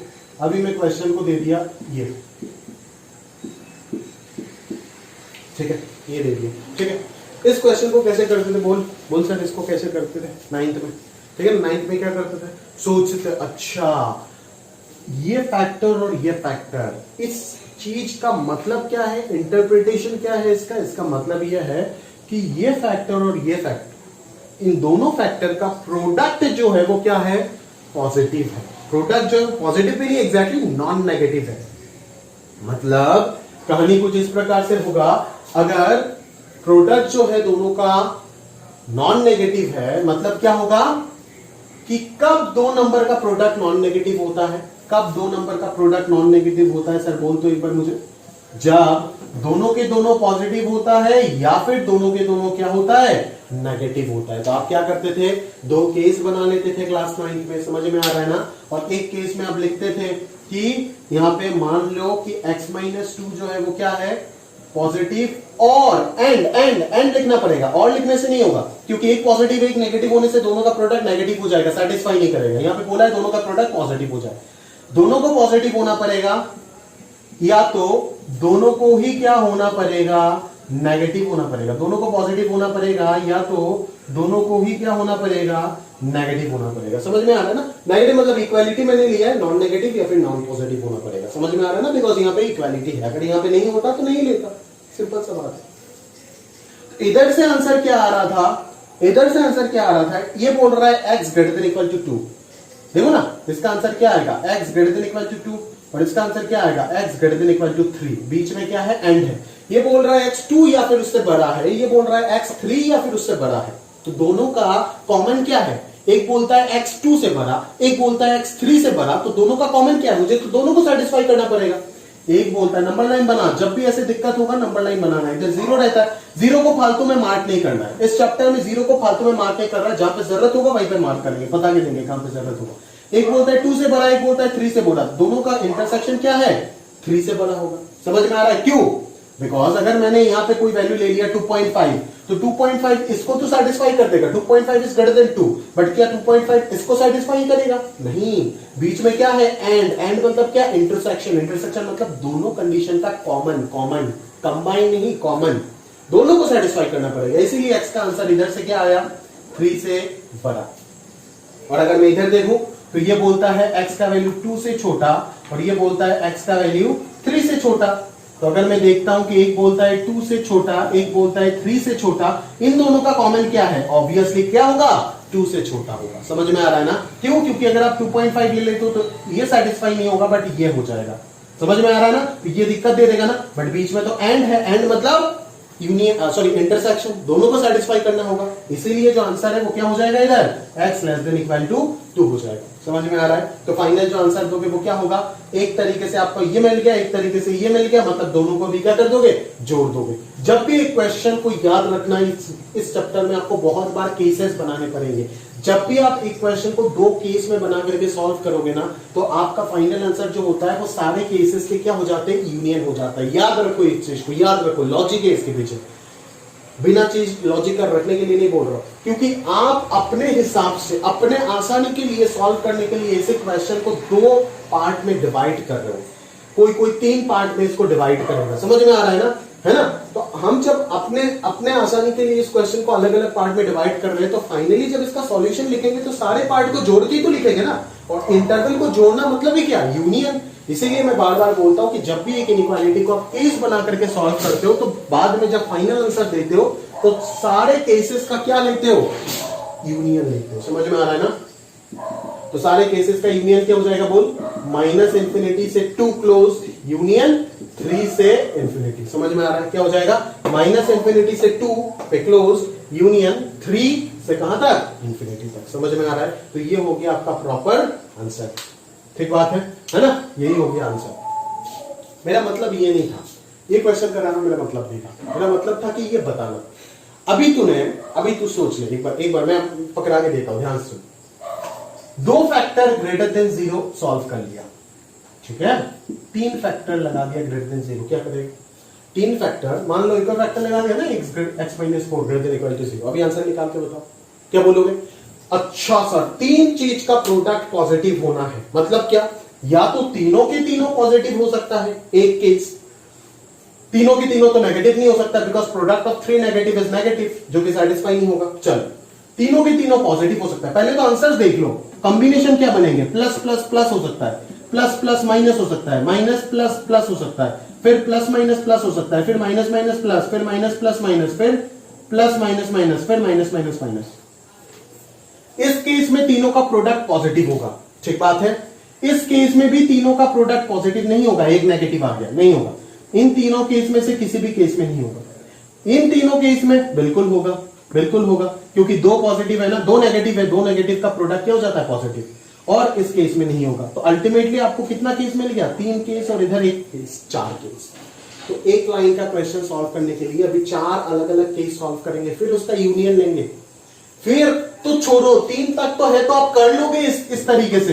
अगर और दो फैक्टर बढ़ा देता हूं तो यहां पे कितने कंडीशन जनरेट हो जाएंगे भाई, 2 to the power 5, 32 condition generate हो जाएंगे। और 32 में से 16 कंडीशन अगर सेटिस्फाई करके 16 केस बनाना पड़ता है तो रामायण आईटी तो वहीं पे हो गया आपका। एक ही क्वेश्चन करके आओगे क्या एग्जाम में, समझ में आ रहा है ना। तो ये एक बकवास सा मेथड होता है जिस चीज को आपको सिखाया जाता है क्लास 9th में, बुक्स में भी लिखे हुए होते हैं, फर्जी सा चीज है। इस चीज से जो है वो कहानी जो है आप निपटा नहीं सकते हो दोस्त। समझ में आ रहा है मेरे बात, क्लियरली मेरे पास समझाने का प्रयास करो। मैंने समझा तो दिया यहाँ पे करते क्या है अपन, बट एग्जैक्टली पूरा चैप्टर जो है वो अपन इस चीज से सॉल्व नहीं करेंगे, बिकॉज हमारे पास 9, 10, 15 फैक्टर्स भी हो सकते, तब भी हमें सोचना पड़ सकता है। समझ में आ रहा है ना। बेसिकली इतने फैक्टर्स तो नहीं होते, बट अगर सोचो ना, पांच फैक्टर का तो क्वेश्चन आपको मिल ही सकता है, 5-6 फैक्टर का तो क्वेश्चन शीट में ही है। बट अगर 5-6 फैक्टर हो जाता है तो भाई निपटाओगे कैसे सवाल को, तब आप सोचो ना एक बार, कितने केसेस बनाओगे आप। केसेस बनाते बनाते बनाते बनाते खुद केस बन करके जेल में बैठ रहोगे। समझ में आ रहा है ना। तो करोगे कैसे सवाल को, इम्पॉसिबल हो जाएगा आपके लिए, नहीं कर पाओगे भाई। प्रॉपर्ली जो बोल रहा हूं सीखने की कोशिश करो। बता दिया क्या होता है बुक में, बट इसका डिमेरिट्स क्या है, बहुत बड़ा है। इससे गिने चुने वो कुछ क्वेश्चंस खिला सकता है आपको टीचर, जो सिर्फ बोर्ड एग्जाम्स तक सीमित होता है, ठीक है। एनसीईआरटी से चल जाएगा इस तरीके से, ठीक है। एनसीईआरटी के सारे सवाल एलेवेंथ के बना लोगे इस तरीके से, समझ में आ रहा है। बट अगर ओरिजिनली चीजों को सीखने की कोशिश करो तब धराशायी हो जाएगा पूरे तरीके से, समझ में आ रहा है ना। तो वही चीज से अगर क्वेश्चन करने जाओगे तो हालत आपका जो है वो पूरा पूरा खराब होने लगेगा, ठीक बात है, क्लियर है। चलो, तो कहना मतलब आप समझ गए कि इस प्रकार की चीजों को कैसे सॉल्व करना है, ये केसेस के थ्रू, बट आपको इस चीज को अवॉइड करना है, ठीक है। चलो, अभी बोले करना क्या है सर, समझाओ, समझाते हैं, ठीक है। अभी करना क्या है, समझाते हैं। अभी शुरू हुआ सॉल्विंग इनइक्वालिटी, ठीक है। एक झटके में सॉल्व करेंगे, एक झटके में, ठीक है। चलो देखो जरा ध्यान से, ठीक है। सॉल्विंग इनइक्वालिटीज, इसको अपन बुक्स में जेई की अगर किताब आपके पास है तो आप खुल करके देख सकते हो। वैसे किताब में फॉलो करने के लिए बोलता नहीं हूं, वेवी कर्व मेथड के नाम से जाने जाते हैं, बट यहाँ पे कोई वेवी कर्व वगैरह कुछ याद नहीं रखना है, जो अपन बोलेंगे वही याद रख, कहानी में पड़ जाएगा, ठीक है। सबसे पहला रूल्स बताते हैं, रूल्स, ठीक है, रूल्स बताते हैं, ठीक है। मैं इसी टॉपिक का क्वेश्चन को सॉल्व करने के लिए मैं एक डरावने वाला क्वेश्चन लेता हूं। देख सर, ध्यान से देख मेरा क्वेश्चन, अब तुम ध्यान से देख। Solve for x, solve for x, ध्यान से देखिए, x minus 2 whole to the power 5। पहले तो सारे जगह में पावर में 1 था, अभी मैं 5, 55, 99, 200, 500, 1000, 3000, 10,000 कर देता हूं, तब भी कर लेगा सवाल, तब भी कर लेगा, कोई इशू नहीं है। बट अगर मैं पावर उधर, तो सारे के सारे लीनियर फैक्टर होते, क्या फैक्टर होते, लीनियर फैक्टर होते, इसीलिए अपन सॉल्व कर देते उस चीज को, समझ में आ रहा है ना, वो केसेस वगैरह बना के, समझ में आ रहा है ना। अगर उसी जगह पे 3 फैक्टर में अगर पावर को मैं अगर लीनियर से क्वाड्रेटिक, क्यूबिक, ज्यादा से ज्यादा 4 डिग्री 5 डिग्री तक लेके जाता हूं, हालत खराब हो जाएगा उस मेथड से करने में, याद रखिएगा इस चीज को, समझ में आ रहा है ना। तो इस क्वेश्चन को आप ध्यान से देखो, x plus 3 whole to the power 8, ठीक है, x माइनस, सॉरी, आप मान लो 2 2 plus x whole to the power 7 into मान लो 7 minus x whole to the power 9 less than equality ले लेता हूं ना 0। इस क्वेश्चन को सॉल्व करना है। मतलब कहने मतलब आपको क्या है कि ऐसे x के वैल्यू, अभी देखो दुनिया के सारे x का जो x का वैल्यू मतलब क्या, वो रियल वैल्यूज आपको पूछ रहा है, रियल नंबर्स x का कौन कौन सा रियल वैल्यूज जो है जो इस इनइक्वालिटी को सेटिस्फाई करेगा। अभी दुनिया के सारे रियल नंबर्स, अगर रियल नंबर लाइन से हर एक रियल नंबर अगर पुट करके रखते हो आप इस इनइक्वालिटी में, तो आंसर जो सेटिस्फाई करेगा उसका तो कोई गारंटी नहीं है। कुछ ही पर्टिकुलर वैल्यूज ऑफ x जो है वो इस इनइक्वालिटी को सेटिस्फाई करेगा। जैसे आप पहले वाले पे देख रहे थे ना, 5/3 से इंफिनिटी आ रहा था, बट माइनस इंफिनिटी से 5/3 में जितने भी x आते हैं वो सबके सब उस इनइक्वालिटी को सेटिस्फाई नहीं कर रहा था।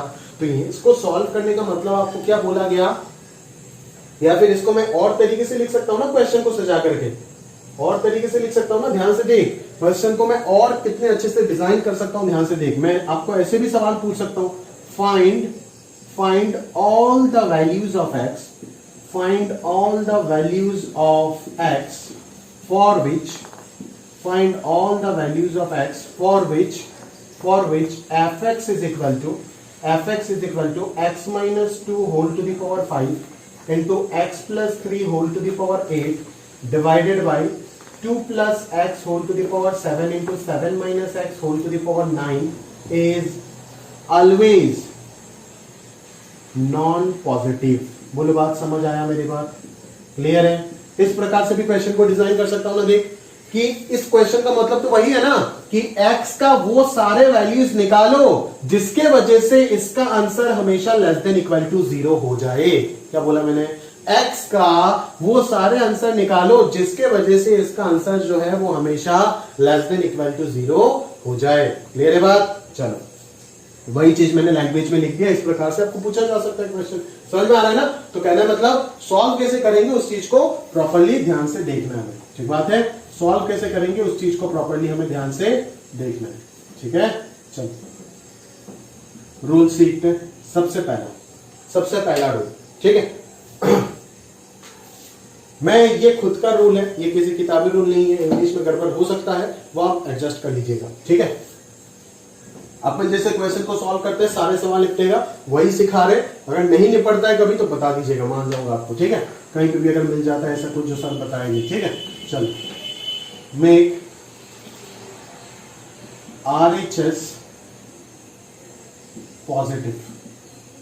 ठीक है, सबसे पहला काम क्या करना है कि right hand side of the inequality जो है उस चीज को, सॉरी पॉजिटिव क्या बोल रहे हैं, 0, make RHS 0।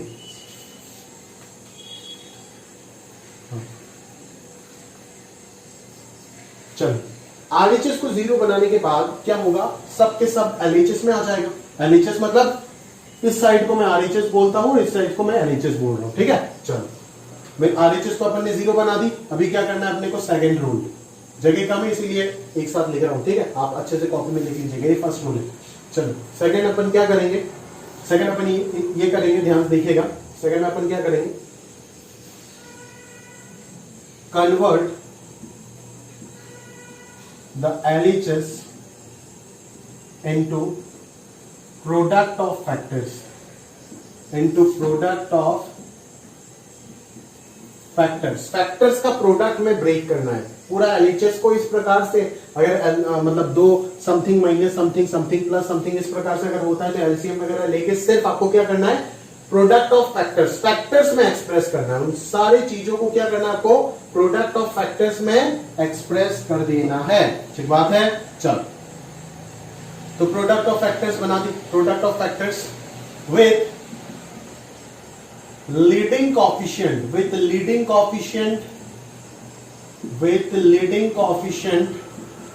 of all the factors, with leading coefficient of all the factors as positive, with leading coefficient of all the factors as positive, with leading coefficient of all the factors. Leading coefficient मतलब क्या है, एक polynomial का leading coefficient क्या है, basic maths में सिखाया था ना।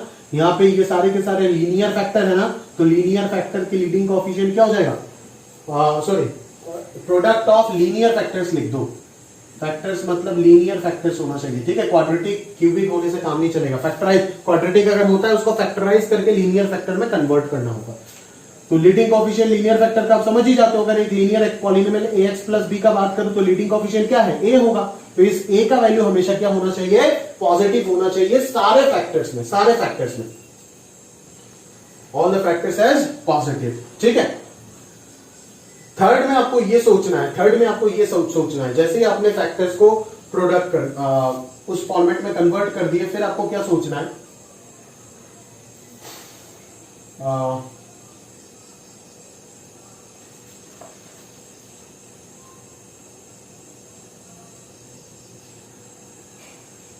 mark all the roots of the linear factors, all the roots of the linear factors जो कि रियल नंबर्स होगा, जो कि रियल नंबर्स होगा। अगर किसी का कॉम्प्लेक्स आ रहा है तो उसको मार्क नहीं करना है, जो कि रियल नंबर्स होगा। ऑल द, डायरेक्टली इन्हीं पे लिख देते हैं ना, all the real roots of the linear factors on the number line, ठीक है, and changes on the number line, ठीक है। इसको स्टॉप कर देते, अगले लाइन पे बोलते, अगले रूल पे बोलते, ठीक है। Make the right most interval, number line पे प्लॉट करने के बाद सबके सब इंटरवल में डिवाइड हो जाएंगे। Right most interval, make the right most interval as positive, and then change the sign, and then change the sign accordingly as if, sign को इस प्रकार से चेंज कर रहा है, if the power of the linear factor corresponding to the root is odd, then sign will change, and if it is even, then sign will remain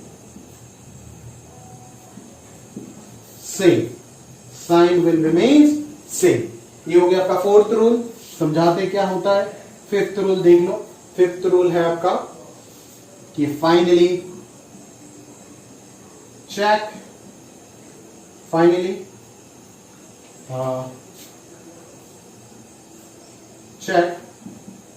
the equality and denominator before giving the final answer। Finally लिखने की जरूरत नहीं है, ठीक है ना। इसी के साथ ही आप कमेंट कंटिन्यू कर सकते हो। Check the equality and denominator before giving the final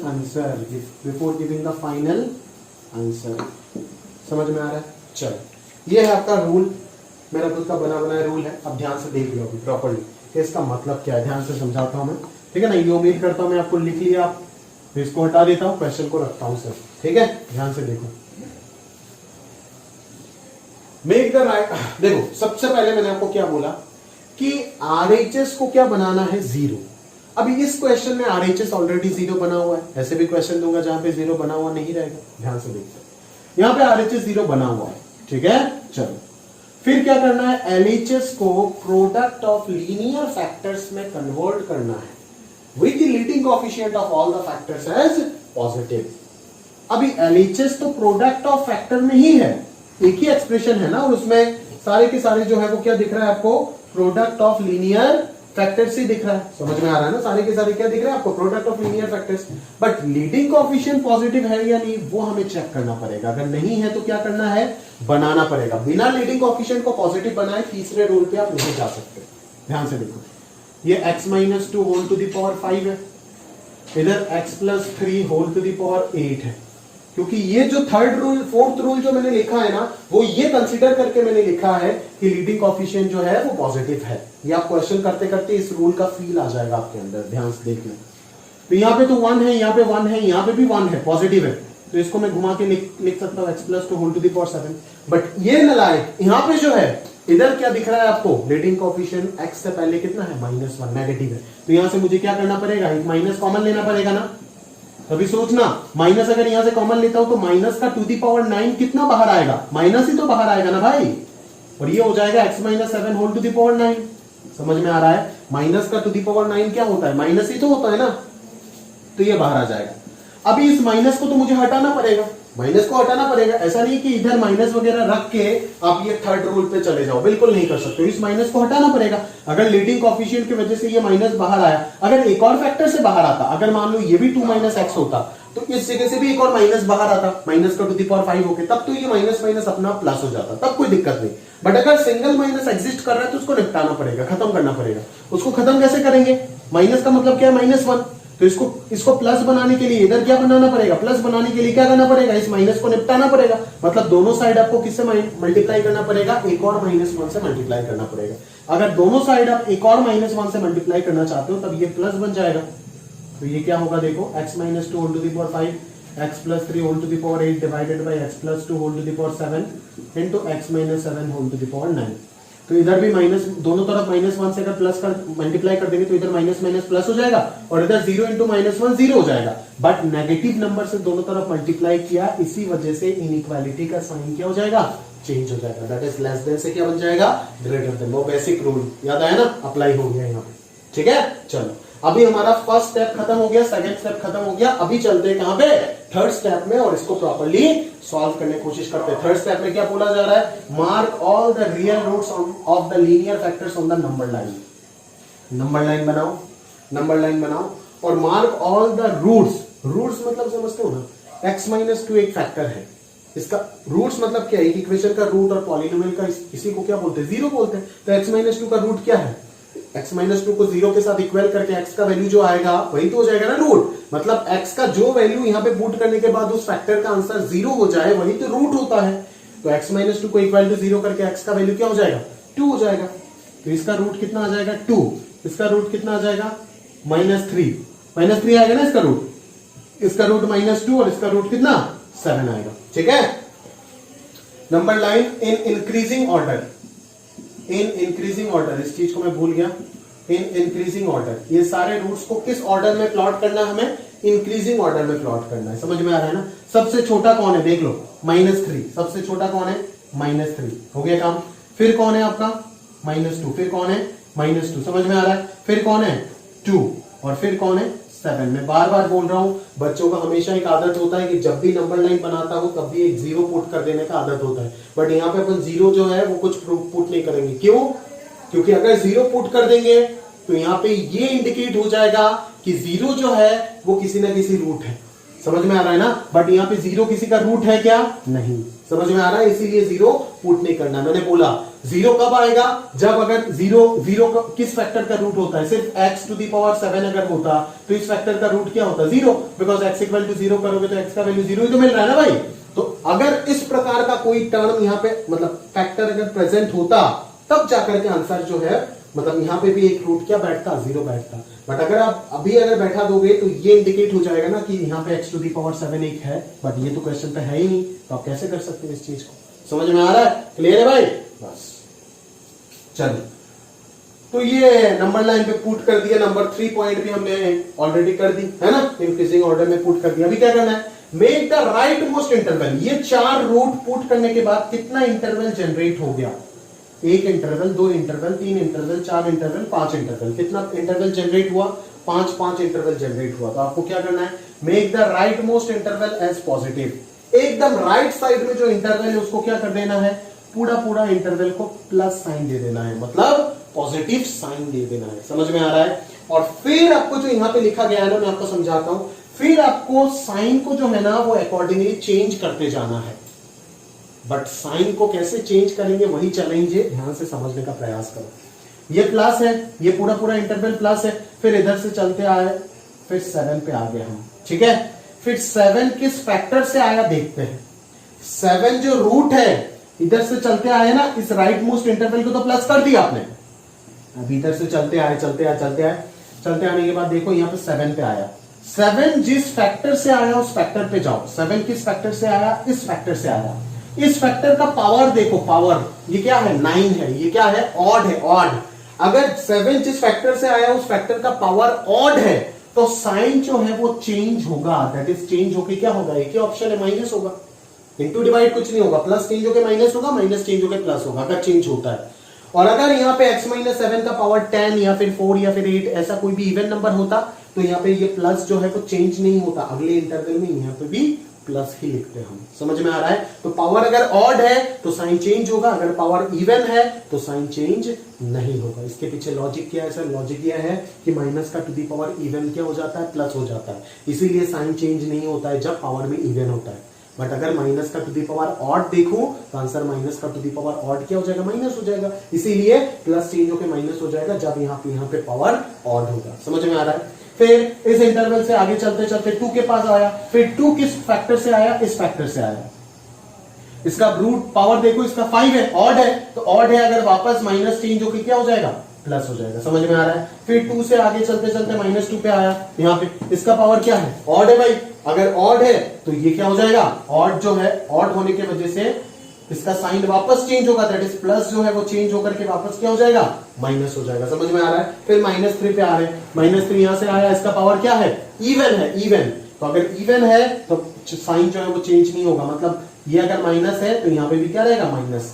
sign जो देखना है ना वो हर इंटरवल में कौन सा साइन देखना है, इसको देखना है क्या, नहीं। जब यहां पे आप काम करोगे तो इसको देखना है, जब यहां पे काम करोगे तो इसको देखना है, इसको नहीं। जब यहां पे काम करोगे तो इसको देखना है, इन दोनों को नहीं। जब यहां पे काम करोगे तो बस इसको देखना है, इधर का नहीं।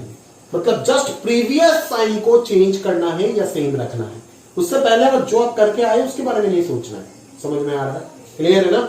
तो ये है आपका प्रॉपर वेवी कर्व मेथड। मैं आपको समझा के देता हूँ फाइनल आंसर कैसे निकालना है। यहां तक उम्मीद करता हूँ आपको समझ के, अगर समझते नहीं हो साइन को प्रॉपरली दोबारा देख लो वीडियो को, समझ जाओगे। फिर भी डाउट होता है मेरे को फोन करके पूछ लेना, क्योंकि यहाँ पे बच्चों का कंफ्यूजन रह जाता है। समझ में आ रहा है ना।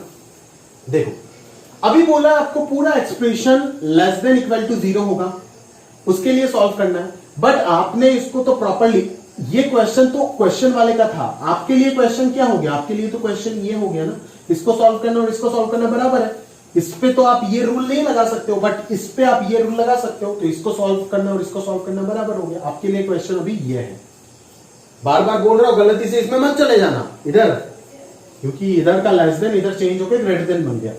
अभी ग्रेटर देन इक्वल टू 0 का मतलब क्या है, ग्रेटर देन इक्वल टू 0 का मतलब है कि ये एक्सप्रेशन का आंसर पॉजिटिव।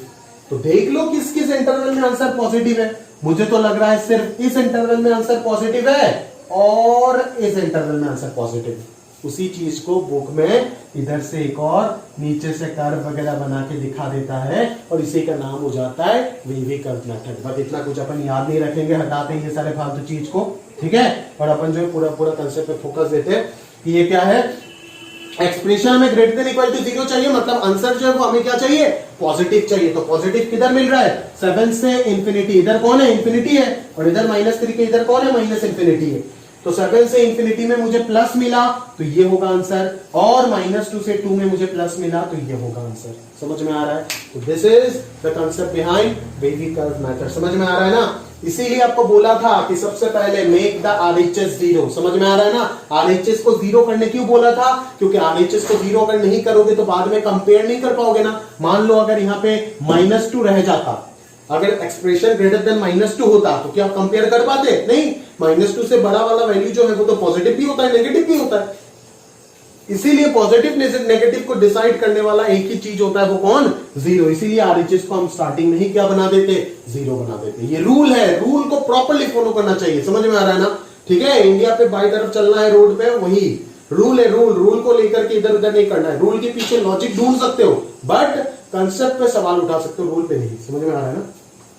चलो बोले तो सर लेफ्ट साइड में क्यों चले, तो राइट साइड में चल के देख लो क्या होता है, पता चल जाएगा रूल क्यों नहीं मानना है। ठीक है, तो ये ग्रेटर देन इक्वल टू 0 है, तो अपने को ये expression greater than equal to 0 चाहिए। अगर ये expression greater than equal to 0 चाहिए, मतलब इसका क्या आंसर चाहिए? Positive answer. तो पॉजिटिव आंसर चाहिए तो हमने कौन सा इंटरवल को काउंट किया आंसर में? पॉजिटिव आंसर को। तो मेरा जो आंसर हो गया इस इनइक्वालिटी का, मतलब those values of x which satisfy the given inequality belongs to x belongs to -2 से 2, एक इंटरवल यूनियन जोड़ के, इसके साथ ये भी तो आएगा आंसर में। तो यूनियन, इंटरवल को जोड़ते कैसे हैं? यूनियन के थ्रू जोड़ते हैं। समझ में आ रहा है? यूनियन 7 से कहां तक? इंफिनिटी तक। समझ में आ रहा है? -2 से 2 यूनियन 7 से इंफिनिटी तक, -2 से 2 यूनियन 7 से इंफिनिटी तक। ये हो गया आपका प्रॉपर आंसर। ठीक बात है? -2 से 2 यूनियन 7 से इंफिनिटी। ठीक है, अभी ध्यान से देखो, अभी ध्यान से देखो, अभी ध्यान से देखो। ये हो गया आपका आंसर। ये तो आपने रूल 4 तक काम कर दिया, ये तो आपने रूल 4 तक काम कर लिया, बट ये भी फाइनल आंसर नहीं है। रूल 5 बाकी है। Before giving final answer we have to check our equality and denominator. अभी यहाँ पे इक्वालिटी है क्या? है। अगर इक्वालिटी है मतलब ये एक्सप्रेशन का आंसर क्या हो सकता है? 0 हो सकता है। इस एक्सप्रेशन का आंसर क्या हो सकता है? 0 हो सकता है ना भाई, कभी ना कभी।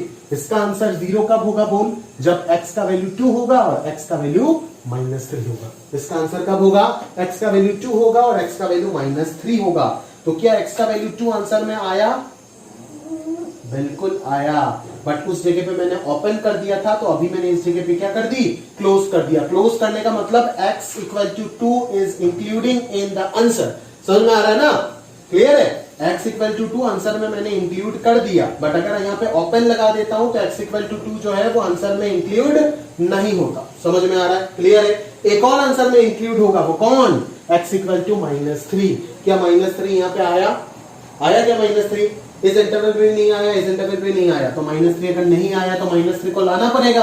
तो -3 को कैसे लाएंगे? -3 तो एक सिंगल सा एलिमेंट है, सिंगल सा एलिमेंट है ना भाई। तो अगर -3 एक सिंगल सा एलिमेंट है तो -3 को किसके हेल्प से ला सकते हो? एक सेट के हेल्प से ला सकते हो ना, सिंगलटन सेट। ये सब भी तो सेट ही है, इनके अंदर इनफाइनाइट सेट घुसे हुए हैं। समझ में आ रहा है ना? तो इस प्रकार से जो है वो आपका फाइनल आंसर हो जाएगा। ठीक है, बट बच्चे कभी कभी क्या कर देते हैं ना, बोलते हैं कि सर x का वैल्यू अगर -2 हो गया और x का वैल्यू अगर 7 हो गया तो क्या दिक्कत है? देख बेटा, ये गलती मत करना कभी भी, बिकॉज x का वैल्यू अगर -2 और x का वैल्यू अगर 7 हो जाता है ना तो डिनोमिनेटर 0 हो जाएगा। और अगर आप जानते हो अच्छे से कि किसी भी एक्सप्रेशन का अगर डिनोमिनेटर 0 हो जाता है तो पूरा पूरा चीज जो है वो क्या हो जाता है? अनडिफाइंड सा हो जाता है। समझ में आ रहा है ना? पूरा पूरा चीज ही क्या हो जाता है? अनडिफाइंड हो जाता है। समझ आ रहा है मेरी बात? क्लियर है? तो वही चीज है कि x का वैल्यू आपको चेक कर लेना है बाद में कि क्या x का वैल्यू -2 और x का वैल्यू 7 जो है वो आंसर में आया या नहीं। इसीलिए मैंने लिखा है इक्वालिटी के बाद किसको चेक करना है? डिनोमिनेटर। तो डिनोमिनेटर चेक करने के बाद आपको क्या मिला? x का वैल्यू -2 और 7 क्या आंसर में आया? अगर आया तो उसको हटाना पड़ेगा, अगर नहीं आया तब तो ठीक है। मान लो यहाँ पे आया क्या? -2 पे क्या लगा हुआ है? ओपन लगा हुआ है ना, तो हटा दी इसको। समझ में आ रहा है? और यहाँ पे क्या है? 7 पे भी तो क्या है? ओपन है ना, मतलब ये ऑलरेडी इंक्लूडेड नहीं है आंसर में, तो आपको कुछ सोचने का जरूरत नहीं। मान लो यहाँ पे डिनोमिनेटर में जो मान लो x का वैल्यू 8 आपको प्रॉब्लम दे रहा है। मान लो डिनोमिनेटर में x -8 का एक फैक्टर होता, ऐसे ही मैं समझा रहा हूं, इस क्वेश्चन के साथ रिलेटेड नहीं है। x -8 का एक फैक्टर होता तो x इक्वल टू 8 पे ये डिनोमिनेटर तब अनडिफाइंड हो जाता, मतलब 8 जो है वो आंसर में नहीं आता। तब आंसर को कैसे लिखते हैं हम? कि तब हम 8 को आंसर से हटाते, बट 7 से इंफिनिटी इस इंटरवल में तो 8 इंक्लूडेड है ना, तो उसको हटाओगे कैसे? उसको इस प्रकार से आप ब्रेक कर दोगे, उस प्रकार से आप ब्रेक कर दोगे। देखो 8 पे मैंने ब्रेकिंग लगा दिया, 7 से 8 और 8 से इंफिनिटी लिख दिया। दोनों जगह पे 8 पे क्या है? ओपन है। ओपन मतलब x equal to 8 is not included in the answer. समझ में आ रहा है ना? x इक्वल टू 8 जो है वो आंसर में इंक्लूडेड नहीं है। इसका मतलब तो वही है ना कि x इक्वल टू 8 आंसर में इंक्लूडेड नहीं है। ठीक है, बट इस क्वेश्चन का जो आंसर है उसमें तो x इक्वल टू 8 इंक्लूडेड है, तो आप यहाँ पे तो ब्रेकिंग लगाने का कोई जरूरत नहीं है, आप डायरेक्टली 7 टू इंफिनिटी लिख सकते हो। देख लो 8 चेक करके देख लो ना भाई। 8 - 2 क्या होता है? 8 - 2 क्या होता है? 5 to the power 5, इधर 8 + 3 11 to the power 8, इधर 8 + 2 10 to the power 7, और इधर 7 - 8 क्या होगा? -1 to the power 9 माइनस। ये सारे के सारे पॉजिटिव, बट इस माइनस की वजह से ये पूरा चीज नेगेटिव हो गया है। बिल्कुल नेगेटिव ही तो लेस देन 0 होता है ना, सेटिस्फाई कर रहा है। समझ में आ रहा है ना? तो this is the final answer of the given inequality. x belongs to -3 union -2 से 2 क्लोज्ड यूनियन 7 से इंफिनिटी दोनों जगह पे ओपन। समझ में आ रहा है? इंफिनिटी में तो हमेशा ओपन होगा, बिकॉज इंफिनिटी और माइनस इंफिनिटी पे तो हमेशा ओपन होगा, बिकॉज इंफिनिटी और माइनस इंफिनिटी पे आप कभी भी कोई भी पहुंच नहीं सकता है, ये तो एग्जैक्ट वैल्यूज है ही नहीं ना। और इन सब पे क्लोज लगाना या ओपन लगाना या फिर किसको निकालना है किसको घुसाना है, वो फाइनली आपको इसके ऊपर चेक करना है। बच्चे इसको छोड़ देते हैं, जिसकी वजह से पूरा वेवी कर्व सॉल्व करने के बाद भी उनका क्वेश्चन गलत हो जाता है। तो इस चीज को आपको प्रॉपरली जो है वो क्या करना है, सीखना पड़ेगा। ठीक है, तो उम्मीद करता हूं कि पूरा कहानी जो है बहुत ही अच्छे से जो है आपने सीखे होंगे। ठीक बात है, चलो अभी आगे देखते हैं, है ना। चलो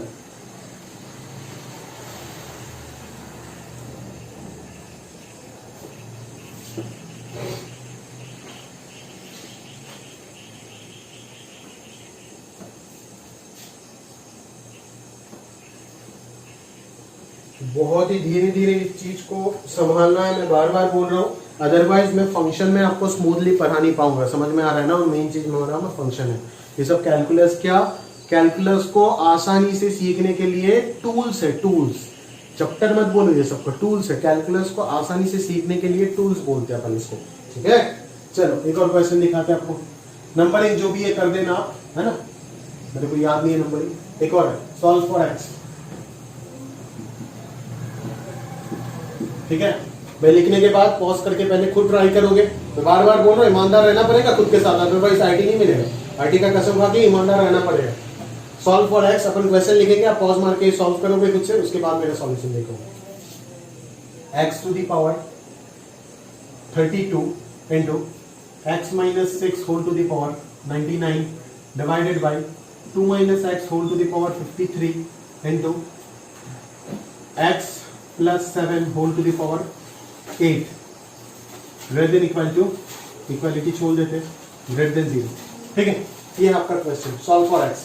सबसे पहला काम क्या था, आरएचएस को 0 बनाना। आरएचएस 0 बना हुआ है, फिर क्या काम था, एलएचएस में सबको लेके आना और प्रोडक्ट ऑफ फैक्टर्स में कन्वर्ट करना with leading coefficient positive. But यहाँ पे आप देखोगे लीडिंग कोएफिशिएंट पॉजिटिव नहीं है, यहाँ पे तो है, सेकंड फैक्टर में भी है, बट डिनोमिनेटर में 2 माइनस एक्स है, तो यहाँ से माइनस कॉमन लेके इसको क्या करना पड़ेगा, x minus 2 whole to the power 53 बनाना पड़ेगा। तो यहाँ पे एक माइनस आएगा, बिकॉज माइनस का to the power 53 that is odd, क्या हो जाएगा, माइनस हो जाएगा। और ये तो x plus 7 whole to the power 8 हो गया। फिर बात है, अब इस माइनस को जब आप खत्म करोगे तो क्या करना पड़ेगा आपको, -1 से दोनों तरफ मल्टीप्लाई करना पड़ेगा।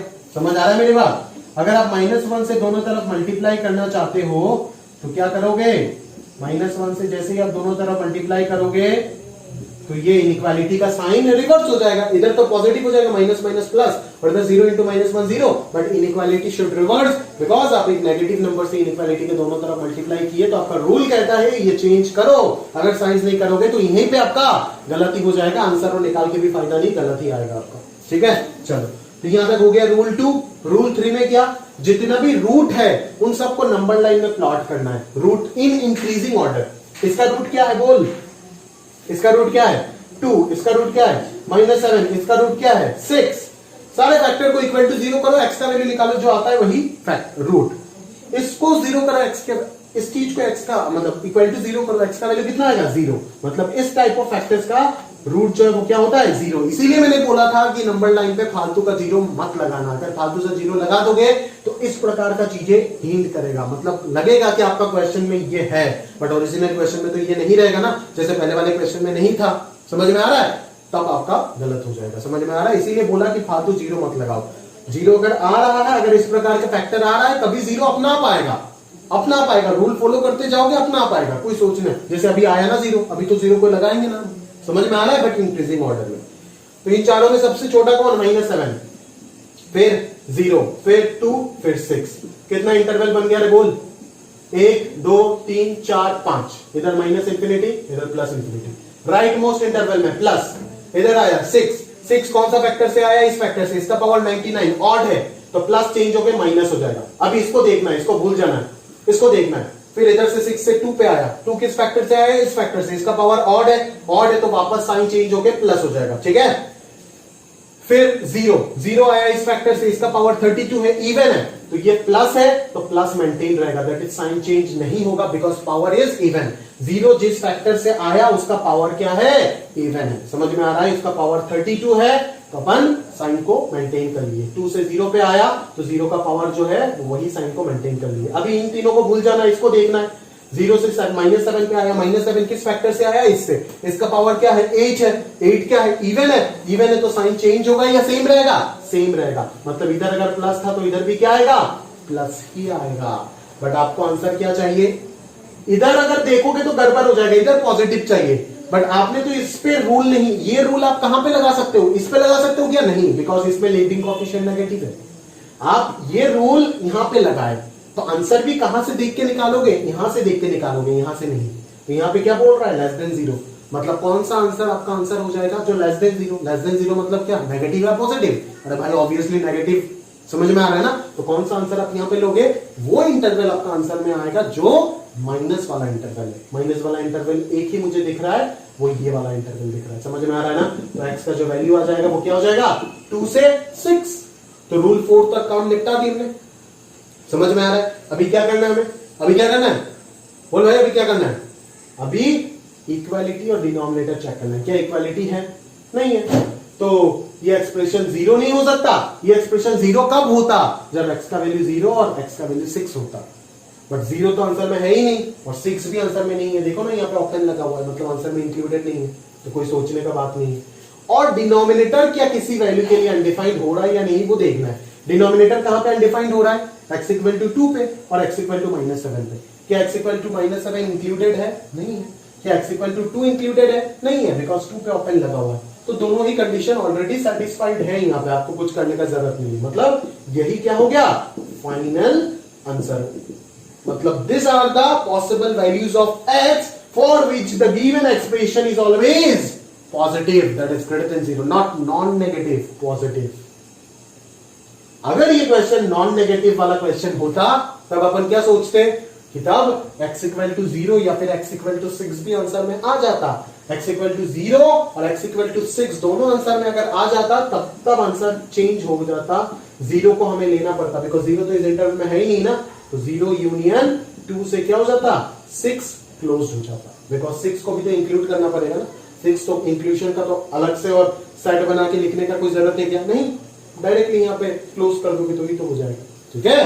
तो अगर ग्रेटर देन इक्वल टू होता तो आंसर ये हो जाता। बट अगर सिर्फ ग्रेटर देन है, इस ओरिजिनल क्वेश्चन का आंसर क्या है? ये है। तो सारे क्वेश्चंस आप प्रॉपर्ली, जितने भी चीज डिस्कस कर रहे हो प्रॉपर्ली आप लिख करके रखो। ठीक बात है? चलो और छोटा मोटा एक आध दो क्वेश्चन कराता हूँ चलो आज की क्लास में, बाकी हम नेक्स्ट क्लास में अच्छे से करेंगे और वापस पूरा अच्छे से। ठीक बात है? चलो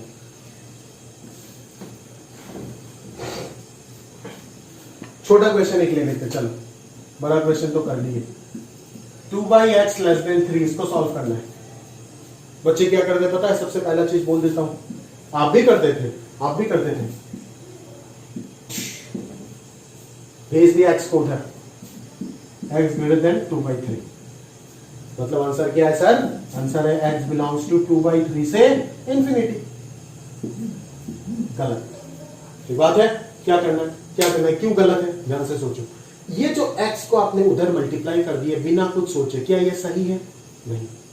ये यहां पे आपने इनइक्वालिटी का साइन क्या रिवर्स किए? नहीं किए। मतलब आपने मन ही मन मान लिए कि ये चीज जो है वो पॉजिटिव है।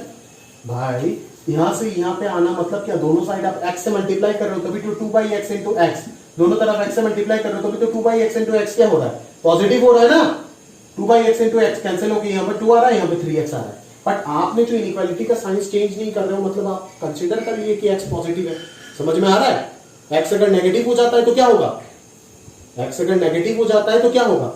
समझ में आ रहा है ना मेरी बात? खेल क्या है यहाँ पे? x अगर नेगेटिव हो जाता है तो प्रॉब्लम हो जाएगा ना यहाँ पे। x अगर x नेगेटिव हो जाता है तो साइन को चेंज करना होता ना, जो आपने नहीं किए, इसीलिए आपका गलत हो जाएगा। इसीलिए इनइक्वालिटी में ये सब काम हम नहीं कर सकते। ये सब इक्वालिटी में चलता था, इनइक्वालिटी में नहीं चलेगा। तो बोलो सर, बोलो ये क्वेश्चन कैसे करेंगे? देखो जरा ध्यान से।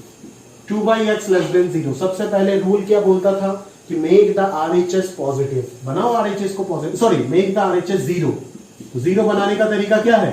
दोनों तरफ -3 कर देंगे, या फिर इस 3 को इधर लेकर के आ जाओ। एक ही बात है, एक ही बात है। ऑटोमेटिकली क्या हो रहा है? दोनों तरफ -3 हो रहा है, तो 0 बन गया। अभी LHS को क्या करना है? प्रोडक्ट ऑफ फैक्टर्स में एक्सप्रेस करना है। प्रोडक्ट ऑफ फैक्टर्स क्या करेंगे? प्रोडक्ट ऑफ फैक्टर्स एलसीएम ले लेंगे तभी तो फैक्टराइज होगा ना ये। एलसीएम ले लेंगे तो इधर कितना आ जाएगा x, ऊपर कितना आ जाएगा 2 माइनस 3x। समझ में आ रहा है? क्लियर है? पक्का? तो ये देखो प्रोडक्ट ऑफ फैक्टर में एक्सप्रेस हो गया। न्यूमरेटर में भी एक लीनियर फैक्टर है, डिनोमिनेटर में भी एक लीनियर फैक्टर है। समझ में आ रहा है? अभी क्या करेंगे देख, अभी लीडिंग कोएफिशिएंट को भी तो पॉजिटिव करना है ना, भूलो मत। तो यहाँ पे लीडिंग कोएफिशिएंट क्या है? -3 है। यहां से आपको क्या करना होगा? माइनस कॉमन लेना होगा। ठीक बात है। अभी इस माइनस को हटाने के लिए दोनों तरफ -1 से मल्टीप्लाई करना होगा। अगर दोनों तरफ -1 से मल्टीप्लाई करोगे तो चेंज होकर के ये क्या बन जाएगा? पॉजिटिव बन जाएगा। समझ में आ रहा है? अभी बनाएंगे अगला rule, that is number 9 plot करेंगे। रूट्स क्या क्या है सोचो। इसका रूट है 2/3 और इसका रूट क्या है? 0। x का रूट क्या होगा? 0, बिकॉज x को 0 के साथ इक्वेट करोगे तो आंसर 0 ही आएगा। तो दो रूट होगा, एक 0 और एक 2/3। समझ में आ रहा है ना? तो राइट मोस्ट इंटरवल, कितना इंटरवल जनरेट हुआ? 3 इंटरवल, 1 2 3। तो राइट मोस्ट इंटरवल में क्या आया? प्लस देना है। रूल बोलता है आपको राइट मोस्ट इंटरवल में प्लस लगाओ। फिर 2/3 पे आप आए। 2/3 का पावर देखो कितना है? 1 है ना भाई।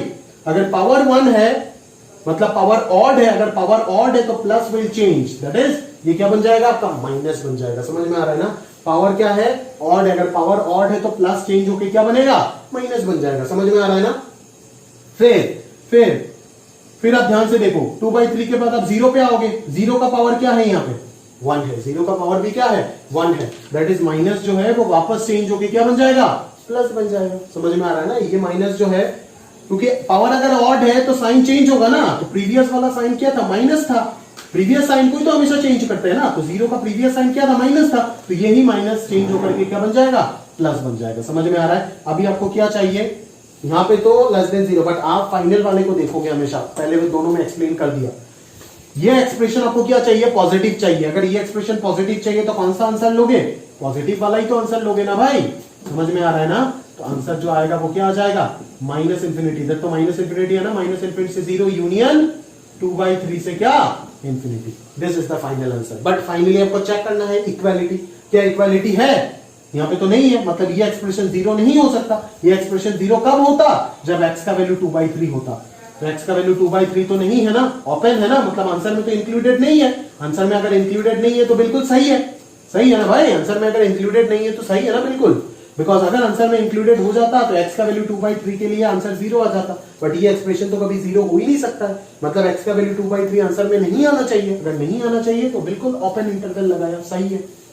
और क्या x का वैल्यू 0 आ सकता है? नहीं, बिकॉज x इक्वल टू 0 अगर आएगा तो डिनोमिनेटर अनडिफाइंड हो जाएगा। तो x इक्वल टू 0 पे भी क्या लगा हुआ है? ओपन लगा हुआ है। समझ में आ रहा है ना?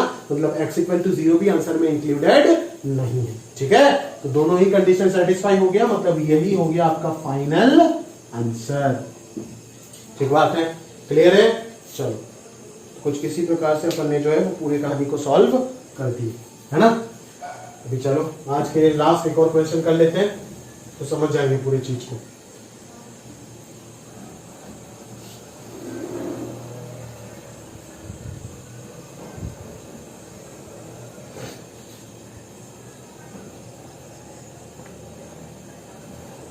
चलो एक और क्वेश्चन ले लेते हैं। Solve for x।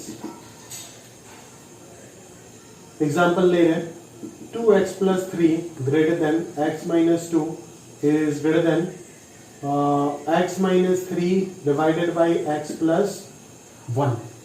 ठीक है, चलिए ठीक है।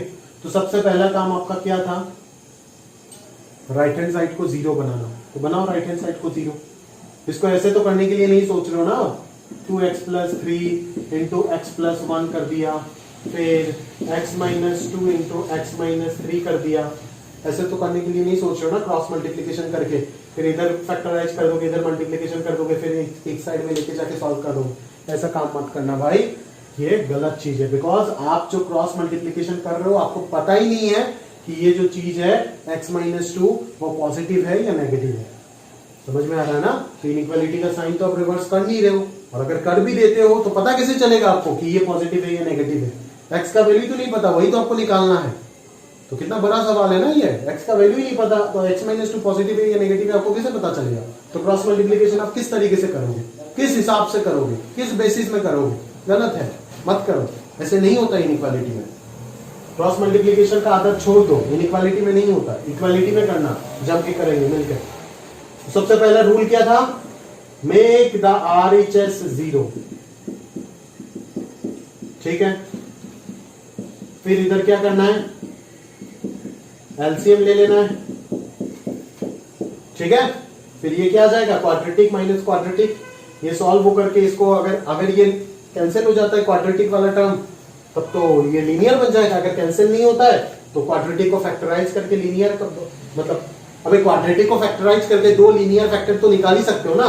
तो कुल मिलाकर के आंसर या तो ऐसे आएगा ये एक्सप्रेशन, या तो कोई भी एक लीनियर फैक्टर, मतलब समझ रहे हो ना। जैसे यहाँ पे 2x² मिलेगा, इधर x² मिलेगा, अगर इधर भी 2x² मिल जाता तो 2x² कैंसिल हो जाता, तब आपको ये मिल जाता। बट अभी तो आपको ये नहीं मिल सकता, बिकॉज यहाँ पे 2x² है, यहाँ पे x² है, तो 2x² माइनस x² क्या होगा, x² होगा। तो क्वाड्रेटिक बचेगा ना, उस क्वाड्रेटिक को आप क्या करोगे, दो लीनियर फैक्टर में फैक्टराइज कर दोगे, मिड टर्म फैक्टराइजेशन लगा के, ठीक है। अगर नहीं कर पाते मिड टर्म से तो आप इक्वल टू 0 करके रूट्स निकाल देना, ठीक है। तो ये 4 फैक्टर मिल गया, फिर नंबर लाइन में प्लॉट करोगे 4 रूट, फिर राइट मोस्ट इंटरवल को प्लस, फिर अकॉर्डिंगली देखते जाना, साइन चेंज करते जाना। और ये लगाने से पहले सारे फैक्टर के लीडिंग कोएफिशिएंट पॉजिटिव होना चाहिए, ध्यान दे देना, समझ में आ रहा है। फिर आपको आंसर क्या चाहिए, दिस ग्रेटर देन 0। अगर लीडिंग कोएफिशिएंट किसी का नेगेटिव होता है तो उसको चेंज करने के लिए लेस देन 0 हो जाएगा, बट मैं मान के चल रहा हूं कि ये पॉजिटिव होगा। अगर पॉजिटिव होगा तो कौन सा वाला आंसर लोगे, प्लस वाला, और अगर नेगेटिव होगा तो कौन सा वाला आंसर लोगे, माइनस वाला आंसर लोगे। समझ में आ रहा है ना। तो माइनस वाला आंसर लेकर के अकॉर्डिंगली आप आंसर निकालोगे, और फाइनली चेक करोगे इक्वालिटी तो यहाँ पे है नहीं, और डिनोमिनेटर, ठीक है। x का ऐसा कोई वैल्यू x का आंसर में नहीं आना चाहिए जिस वैल्यू के लिए आपका x - 2 और x + 1 0 हो जाए, दैट इज डिनोमिनेटर अनडिफाइंड हो जाए। डिनोमिनेटर कब अनडिफाइंड होगा, जब डिनोमिनेटर में 0 आ जाएगा, पूरा एक्सप्रेशन अनडिफाइंड हो जाएगा। समझ में आ रहा है ना, ठीक है। एक्सप्रेशन पूरा अनडिफाइंड हो जाएगा अगर डिनोमिनेटर 0 आ गया, समझ में आ रहा है ना। तो आप किसी भी हालत में x का वैल्यू 2 और x का वैल्यू -1 एक्सेप्ट नहीं कर सकते हो इन द आंसर। आंसर में किसी भी हालत में x का वैल्यू 2 और -1 नहीं आना चाहिए, समझ में आ रहा है, ठीक है। तो उस चीज का ध्यान दोगे। अगर आंसर में x का वैल्यू 2 और -1 आ गया तो उसको हटाओगे, और हटाते कैसे आप जानते हो, ब्रेक कर दोगे, सिखाया था ना। मान लो -1 से, मान लो जैसे 2 को हटाना है, मान लो आंसर 0 से 3 है, तो 2 पे ब्रेक कर दोगे, 0 से 2 यूनियन 2 से इंफिनिटी, 2 से 3 कर दोगे। समझ में आ रहा है ना, उस प्रकार से ब्रेकिंग कर दोगे। अरे ये दोनों आंसर नहीं आना चाहिए आंसर में। अगर आ रहा है तो हटा दोगे, अगर नहीं आ रहा है तो कोई दिक्कत नहीं, समझ में। और अगर इक्वालिटी नहीं है तब तो एक्सप्रेशन 0 हो ही नहीं सकता है। मतलब अगर एक्सप्रेशन जिस वैल्यू के लिए 0 हो रहा है, यहाँ पे इन दोनों फैक्टर का जो 2 रूट होगा उसके लिए एक्सप्रेशन जो है वो 0 हो ही नहीं सकता है, क्योंकि यहाँ पे इक्वालिटी नहीं है ना। वो दोनों आंसर में अगर आ गए तो उन दोनों को भी हटाना है, समझ में आ रहा है ना। इस प्रकार से आपको पूरा क्वेश्चन को सॉल्व करना है, ठीक है। प्रैक्टिस का सबसे ज्यादा जरूरत है इस टॉपिक में, बिना प्रैक्टिस से नहीं चलेगा। पढ़ोगे नहीं, अलग अलग सवाल अपने आंखों के सामने से नहीं गुजारोगे तो काम नहीं चलेगा। बिल्कुल करोगे तभी जाकर के आपका बात जो है वो बनेगा। समझ में आ रहा है मेरी बात, क्लियर है, पक्का। तो होमवर्क नहीं दे रहा इस टॉपिक के ऊपर, आपको शीट नहीं मिला, 2 दिन में मिल जाएगा। बट मैं आपको टेस्ट करूंगा, जिस बच्चे ने वीडियो पूरा देखा है, जो करना चाहता है उसी को होमवर्क दूंगा, पर्सनली दूंगा। समझ में आ रहा है। अगर सभी करोगे तो मेरे को बोलोगे, जिसको होमवर्क चाहिए। मैं जब तक ये टॉपिक आपका क्लियर नहीं होता मैं नेक्स्ट लेक्चर नहीं बनाऊंगा। समझ में आ रहा है। पूरा वीडियो देखने के बाद आपको प्रॉपर्ली होमवर्क मेरे से मांग के लेके जाना है। मैं होमवर्क वीडियो पे नहीं दे रहा हूँ, समझ में आ रहा है। और ना ही टेलीग्राम में दूंगा, आप मांगोगे तभी दूंगा, नहीं तो काम नहीं करूंगा आपके लिए। समझ में आ रहा है। कोई शौक नहीं मुझे, पढ़ोगे तभी पढ़ाऊंगा, नहीं पढ़ना है तो मत पढ़ो। एक जो पढ़ना चाहता है, एक आध बच्चा तो होगा ही ना जो पढ़ना चाहता है मुझसे, ठीक है ना। ऐसा तो नहीं होगा, इतना खड़ा मसला तो होगा नहीं, कोई पढ़ना नहीं चाहता, ठीक है। एक आध बच्चा होगा उसी को पढ़ाऊंगा, ठीक है। चलो, तो जो भी समझ नहीं आता है प्रॉपर्ली फोन करके समझ लेना और होमवर्क मांग के ले लेना। टाइम के अंदर कंप्लीट करोगे तुरंत अगला लेक्चर जो है वो मिल जाएगा, ठीक है। चलो, तो आज का लेक्चर जो है अपन यहीं पे समाप्त कर रहे हैं। जो समझ नहीं आता है, इतना भी आसान नहीं है, आसान है, वो धीरे धीरे आसान बन जाएगा आपके लिए, ठीक है। प्रैक्टिस करते करते करते करते इनइक्वालिटी चैप्टर में इतना प्रैक्टिस कराऊंगा, फंक्शन में जाकर के और प्रैक्टिस कराऊंगा, डोमेन रेंज में, बिकॉज बिना डोमेन रेंज इन सब के बिना हो ही नहीं सकता है। बाकी मास्टर पढ़ा देता है, वो रटा देता है, समझ में आ रहा है ना। पूरा दुनिया में जितने भी कॉलेजेस सिलचर का, जितने भी ट्यूशन से, जितने भी कोचिंग, सब जगह पे रटाएगा। देख लीजिएगा, कहीं कहीं पे कुछ देखेंगे ना, कॉलेज वाले जाएंगे ना भाई, समझ आएगा अपना, ठीक है। मेरा बात भरोसा मत करो, ठीक है। तो जो भी थ्योरी पढ़ा है, जो भी क्वेश्चन करा है, अगर किसी भी जगह पे कोई डाउट है तो फोन करके पूछो, समझा दूंगा। अगर डाउट नहीं है तो प्रॉपरली जितना भी क्वेश्चन वीडियो में कराया वो अच्छे से करके, वीडियो पूरा तैयार करके दिमाग में सेट करके फोन करो, बोले सर होमवर्क चाहिए, तुरंत होमवर्क दूंगा, करोगे। जब तक होमवर्क नहीं करोगे तब तक काम नहीं बनेगा, नया लेक्चर भी नहीं मिलेगा, पढ़ना भी नहीं होगा, कुछ नहीं होगा। और मुद्दे का चीज जो है आपका टॉपिक बन ही नहीं सकता है, ग्रिप में आएगा ही नहीं जब तक आप इस टॉपिक में क्वेश्चन नहीं लगाओगे। इस टॉपिक तभी आप ग्रिप में ला सकते हो जब आपका क्वेश्चन लगेगा इस टॉपिक में। क्वेश्चन जो सॉल्व नहीं करेगा वो ये टॉपिक कभी सीख नहीं पाएगा। समझ में आ रहा है ना? क्लियर है? तो क्वेश्चन करना पड़ेगा, और क्वेश्चन तभी कर पाओगे जब आप वीडियो देखोगे, और वीडियो अगर देखोगे अंत में आपको पता ही चल जाएगा कि सर ने बोल के दिया कि क्वेश्चन सर से मांगना है, सर को फोन करके बोलना है, तो सर देंगे क्वेश्चन। समझ में आ रहा है? जब जो वीडियो देखेगा उसी वक्त उसको दूंगा। समझ में आ रहा है ना? ठीक है। अगर एक बच्चे ने जल्दी कर लिया, एक बच्चे ने बाद में जाकर के किया, तो जिसने जल्दी किया उसको प्राइवेट करके दूंगा वीडियो। ठीक है। फिर भी अगर पढ़ोगे नहीं तो आपके लिए हेल्प नहीं कर सकता मैं। ठीक है। पढ़ो, पढ़ने का समय है, पढ़ो। अगर नहीं पढ़ोगे तो कुछ नहीं कर सकता आपके लिए। ठीक है। अलविदा आज के लिए यहाँ पर।